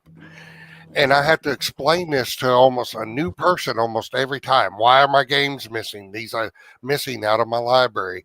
And I have to do it every couple of months. The question is, I need to ask you here: did you bought those games? I bought them. He were Okay, then you have fucking rights to fucking tell them because they're not supposed to screw you. You're a customer. Yeah, You the give them only money. game I had tried out The Sims one time on their Game Pass, and I tried out Dragon Age: The Veilguard on their. I call it Game Pass. I forget what it is. EA says it is, but I've tried out games. But no, Mass Effect games and Mass Effect Andromeda, I bought the deluxe editions for both of them. That's crazy. And it's only those two games that end up missing out of my library every couple of months. But were they playable? Yeah. So they were missing out of the library. They're just not there in my library for me to click on and play. I'm not that. And I've got Mass Effect Legendary Edition with mods and everything installed on my computer right now. I'm not liking this because basically what I'm trying to say is he has a proof of point about something. So you buy a game, and let's say 6, 7, 8 years later you can't play them anymore. That's fucked up. Yeah. Because there's 2 games right now I've been complaining, and I could even play Dead Space 2 anymore. Well, there is a lawsuit going on. Another weird thing about it. There's another weird thing on my Steam library. I have, and I never bought Mass Effect. I did buy the Dragon Age games on Steam, but I never bought Mass Effect Legendary Edition or Andromeda on Steam. Never paid for it, never bought it, nothing. But yet they're in my Steam library. Never paid for them, and nobody's ever gifted them to me. Yeah, they're your shit. So, I'll be right back. My 2 accounts have been linked for years. For gosh, I don't know how long. So I don't know if there's some kind of communication cross between them and Steam. Yeah. But the one that I played Mass Effect and I got all the trophies and everything on is on my EA app. Yeah. But every couple of months I got to check it because I go in there and check it because you never know. I might feel like doing another run through of Mass Effect.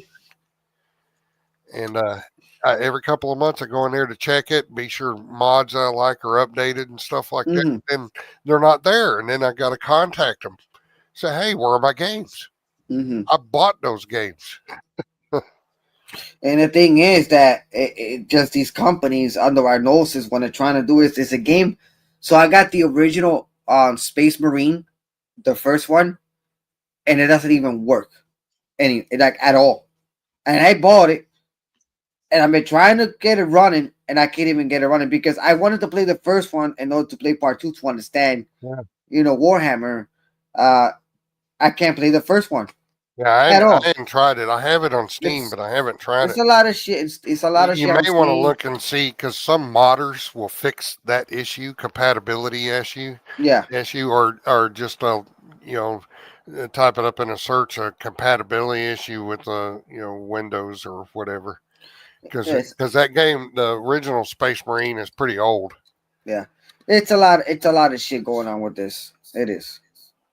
It's like Fallout New Vegas. Without a mod, you're lucky that you can't get that game to play straight up on Steam. It's stupid. It's stupid. I think when you buy, fixed it. I think when you buy a game, it's supposed to stay working for a very long time, forever. Because it's on your account. You have a high-end graphics card. It should work automatically no matter what.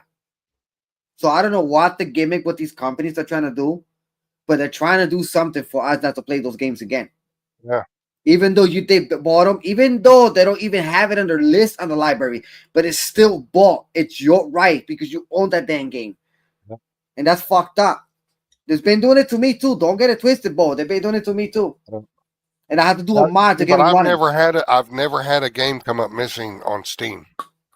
And this is why I'm like hypnotic with Steam. I've been with Steam for 17, 18 years, and I've never had a problem like this with them.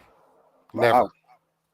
But with EA, it's only Mass Effect Legendary Edition and Mass Effect Andromeda. I'm like, why? I got all these other games on EA. Why is it those Lawrence. two games they keep coming up missing? Yeah, I kind of agree with that. I actually forgot about the hidden features of Steam, where you can hide a game once you've completed it, or you don't want to show it on your library anymore. And when I 100%ed old Skyrim, and I got the special edition. So I forgot that I hid the game, and I was freaking out because it was no longer in my library. I thought that Bethesda took it out until one friend says, "Well, did you check your hidden game list? See if it's in your hidden game list." But yeah, Steam never takes games out. And this is exactly like the video I posted this today. It was at 3 p.m. Central Time, 4 p.m. Eastern. So it's my latest video, not my live video, my latest video covering Ubisoft, where they try to say inside the lawsuit that's gone regarding Driver or Driven or whatever it's called that they took off Steam, and we talked about earlier. They're trying to say that you don't own your games, even though it's a physical copy. And this is a precedent. This is a lawsuit that could become precedent if they succeed. I don't think they will. I'd be very shocked if they will. Yeah, they won't. Lawyers, but it won't be the first time. They're trying to control the narrative. They're trying to control the product. They're trying to treat games like, say, Filmora. We don't own our copy of Filmora. We can't mod it. If we do anything to it, it violates the terms of service, all that stuff, right? So we lease a copy, and we know this because we buy subscription to for those who don't know, Filmora is a video editing software that Bo uses, Exactly. I use, Dan use. It's how I made DragonCast videos, all those other. It's what I use to edit my videos. Or Adobe Acrobat. You bought a license because you're continuously renewing that subscription. If you stop the subscription, the software no longer works for you. They're trying to say that with games. That's the next phase. Now, since you don't want to buy the Game Pass, or maybe you just want to buy the game outright or whatever. Exactly. Now they're trying to say, okay, you bought the Game Pass, so we can take the game down whenever we want. You will continue playing. If you want to play this game, you have to pay $100 again a month or a year, whatever, to play that same game. Not just on the Game Pass. Now it's not proven, but that's where I think it's going. That's why they're going to try to do it consistently. And I think what they'll do is, I think I know where you're going with this. Like, Yeah. you have to pay monthly for access to their library Exactly. to purchase the game. Yes. Yeah, which is fucking $20-$30 a month. Yeah, which is why California last year passed a law. It's another video I covered. I was surprised someone covered it, where California told Steam they had to tell people they're not buying the game. That was the actual law. It was it's not just Steam. That means that Amazon Video has to say that. That means Nintendo eShop has to say that. All these people, if you're not buying the game, they have to tell you that you understand you're not buying the game. And the thing is that like any other terms of service. Are you saying you want out? Fine, you don't want to be part of this? Then just sign right here. No, you didn't read it! This says we don't ever have to let you out and then we can do whatever we want! Damn it, why won't it read? Yep. That's exactly, and it's kind of scary, is that The Simpsons used to predict the future. Now it seems to be South Park. Mm-hmm. And another thing, what I'm trying to say, there are games that I have right now, and I bought them from Steam. Bought them. They're not even working. Thank you for the follow, Lawrence. Thank you. They're not even. I don't think that's Steam's fault, though. That could be on the developers not updating their files to work with current modern day systems. Yep. Yeah, that could be I don't think that's Steam's responsibility. That would be up to the companies and developers. Steam has been very pro. Like, Steam has done some shady shit. Don't get me wrong, but for the most part, I've always felt that Steam was very consumer friendly. They're very transparent. You can see the number of sales. You go to SteamDB, you can see who's playing right now, who's not. all that shit going as far back as it launched on Steam. So I agree with you. I don't think it's Steam's fault. I'm not blaming Steam. I'm blaming corporations.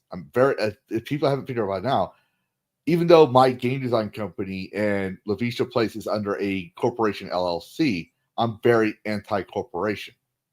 I use a corporation because I'm a single entity, a single person. That's good for me. But for a multi-billion-dollar corporation, you can't hold them accountable because you don't know who to hold accountable because you sue the company. You're going against a team of lawyers. And can the average gamer, can the average consumer go up against a team of lawyers? Can they afford to go up against Smithsons and Kagos LLC law firm, a team of lawyers with Joe Schmo, the lawyer, or McClicktalk, the lawyer from South Hicksville, Tennessee? No. They know they're going to win. But in this case, I think the lawsuit with Ubisoft is going to win because, like I said, the plaintiff, the person that's suing them, proved that they guaranteed their activation key would work all the way up to 2099, and now they're trying to ignore. They're trying to shirk their responsibilities and obligations. When you think about the free market system and free markets and stuff, right? This is basic economics.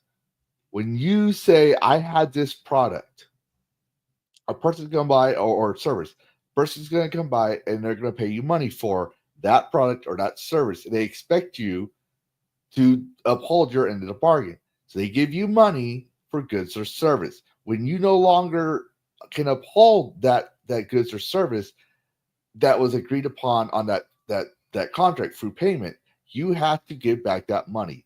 They don't want to do that because they're going to lose money. And what's Ubisoft going through right now? Ubisoft is going through some hard times, economic times. They're looking at being bought out by Tencent, everything else. Corporations are very greedy individuals. They don't see us as customers anymore. They see us as the golden goose. And anyone, I love this story. I love using this story. I will always use it until it's dead to me. What happened to the golden goose? Yeah, I'm going to take off. We've been at it for a while. I'm going to stretch my legs. We're about to shut it off, but could you wait 5 Plus, more I minutes? want to do another stream sometime tonight too. Yeah, that'll be my third one today. Can you wait 5 more minutes? Because we're about to close. 5 minutes? We gotta take a leak, man. We gotta hurry. Okay, all right. I'll let you go ahead and give your final thoughts and your socials upcoming for the next week. So give me a moment to solo panel you real quick. All right. Well, I just posted a link to my channel. Baldur's Gate 3 had the big patch 8 this week, so my last few episodes have been heavy into Baldur's Gate 3. I got into XCOM 2 as well. There's so many games. I'm trying to figure out if I'm going to do a schedule or not. Like schedule one specific game for a week and then another game for another week. But there's so many games that I enjoy doing, so I'm falling behind on some, and I don't know. I just play. Yeah, you just play. That's how it should be. So I just kind of play what I feel like, and I catch up on one or the other eventually. Mm-hmm. But Baldur's Gate 3, I had to start a new girl, red-haired barbarian, of course. But that's about it. You can find my Fallout and Starfield mods on Nexus and Bethesda.net under my same name, VetGamerBocephus. You can look me up. And you can also find them on the Discord. Yeah, I got them posted in Discord links. I did. I'm probably going to do some work soon. I'm feeling the itch to work soon on my Sim Settlements 2 add-on that I made for the mod Sim Settlements 2. So I need to update that. But other than that, it's going to be the same old stuff. I'll just find a game that I feel like playing and stream it. Awesome. All right, Bo. I know you got to go, and I know you're not wearing the pants because you're not a Depends guy. So thanks for coming by, and hope to see you tomorrow. And if not, get better. All right, take it easy. Hello. All right. even though he had to leave because we wanted to wrap this up because it's almost 8 and I gotta get the Dragon League to bed. And I would like to stream tonight with Gooners for Life with the First Ascendant, but I have to wait for the Easter Bunny, if you know what I mean. So, this is the part of the show where everyone knows that the guest of honor gets to do one thing that no one else gets to do on Lavistro Plays or on DragonCast because it pisses me off when they try to do this and they haven't been wrenched or I've asked them to share it. So it's time for, and I will make a clip for this one day. It's time for Chill Your Shit. Oh, me. Okay. Hi. So I stream on Tuesdays at We need random the link times. for Sonia. Yeah, I got the link. I can put it in there if need be. But I have a Rumble account. I haven't really explored Rumble like that yet, but I am trying to gain followers there. So if you could follow my Rumble, that would be amazing. But I am mainly streaming on YouTube. My channel link is in the chat. So if you want to go ahead and check out some of my content, if you enjoy it, subscribe. If not, it's totally cool. Appreciate you popping by. But I will be streaming again. I try to stay streaming on Tuesdays at 2 p.m. It tends to vary depending on whether I can get stuff working or not. But I'm pretty good about updating my chat and letting them know, my community, and letting them know what's going on. So if there is not going to be a stream Tuesday, which there should be, but if not, I will let you guys know in my community what's going on. But I just play retro games, and I'm hoping to set up not Mario, but Sonic or Donkey Kong. I haven't really decided yet. But that's what I'm going to be doing. That's what I'm going to be up to. I don't think I'm going to be on anybody else's show. This was like the show that I was going to be on, and I was very nervous about it. But Lavistro is my boy, and I had to show up for him. So again, thank you so much for having me on your show, Lavistro. I appreciate it. I had fun, and I hope to see you guys on my channel. All right, and just full disclosure, because I haven't been able to watch her streams for a while. I know she was wanting to do it, but who came first? For who should you show up first, mine or Scoob's? Wait, today? Did you show this? Were you on Scoob's Pupcast as a guest yet? No. There you have it, ladies and gentlemen. We are officially the debut interview of Sonia Lysette. You saw her here first before her rose to fame and stardom. I love you, Scoobs. I just got to do that friendly competition. Love it. Hello, Anime Night. We're wrapping things up. Okay, and next, Furious Dan. Please do not be like a fucking Tolkien and write 5 pages about a tree. But please, final thoughts. Hold on. Final thoughts. Where can people find you? Moz, please put his link in there. I think it's up there somewhere. And what you got going on for the next week until next DragonCast when you can show up again, and I'll unmute you. To tell you my final thoughts, tonight we have Graveyard Gaming at midnight with Gooners for Life, which is me, Lavistro, and the Goon Room be playing. And I also have a show on Rumble, which is at No Rivals at Furious N45, which is almost the same show as Retro Overkill on YouTube. But tonight I'm going to be on YouTube. And during the regular week, I have regular game streaming, 7 o'clock, 7:30, either 9 o'clock, just any random game I choose to play. I also made a third show called Super Drivers, which is on Monday. And don't forget, I appear at Noise Pollution and Show. Also at Reality Base with Ryan Athley on Wednesdays. And also DragonCast on Saturdays, 6 o'clock Eastern. And that's about it. And don't forget to follow me at Wolf46782 on X. Yes. All right. And now it's time for my time to show my shit. This is my channel. People, even though I said people came here for Sonya, you're really coming here for me. That's right. All right. Obviously, I am Lavistro, the Dragon of Cyberspace, or as Pouty Pout has hailed me, and most of my fans apparently has hailed me now. I had to combine the titles. The Dragon Lord of Gunnar Cyberspace. Yes, apparently that's my title now. I just called myself the Dragon of Cyberspace. But now I got crowned. I'm a lord. You can see the ruined castle I just took over. And obviously I'm in cyberspace. But what's going on for me, because I ramble a lot, is obviously I'm back to making gaming news videos. I look for news that no one's covering. So, for example, the Ubisoft lawsuit, everything else. And I did a little bit of rebranding to other background music, and I try to keep my videos within 8 to 10 minutes. It's still for Central Time. I'm not going to do the math for Eastern because I don't want to.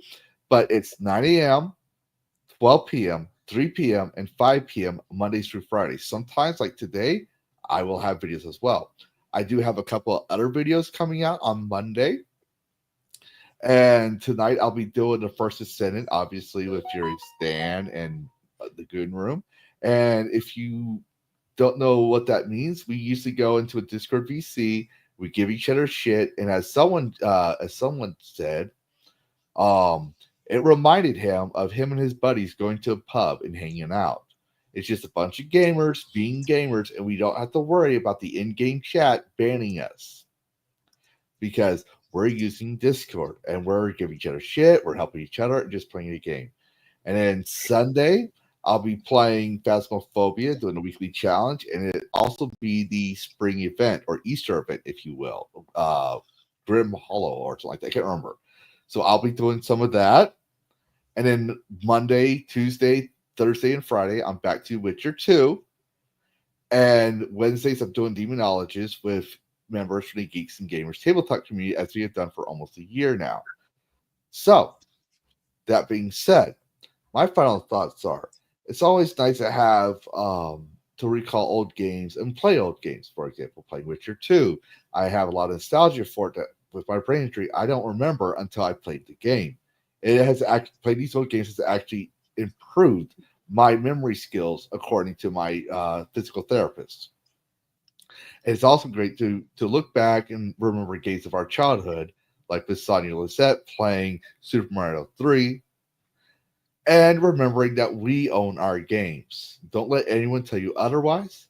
And if you want something bad enough, you will have to fight for it. But we are gamers. We are used to overcoming obstacles and challenges in every shape and form, whether it be from Mario jumping over hurdles and leaving Yoshi to fall in the bottomless pit, or potions to fight a monster, or fight a badass zombie virus. But anyways, I wish you all a good night, happy gaming, and since it's Easter, have a happy Easter. Please consider hitting like and subscribe, and see y'all tonight.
You're still here. What? You thought there'd be a post-credit scene or something? This isn't a Disney movie. Show's over. Go get some sleep. Play a video game. Watch another YouTube video. I gotta take care of the Dragon Wing and possibly get some sleep myself. Goodbye all, and thanks for watching. And happy gaming.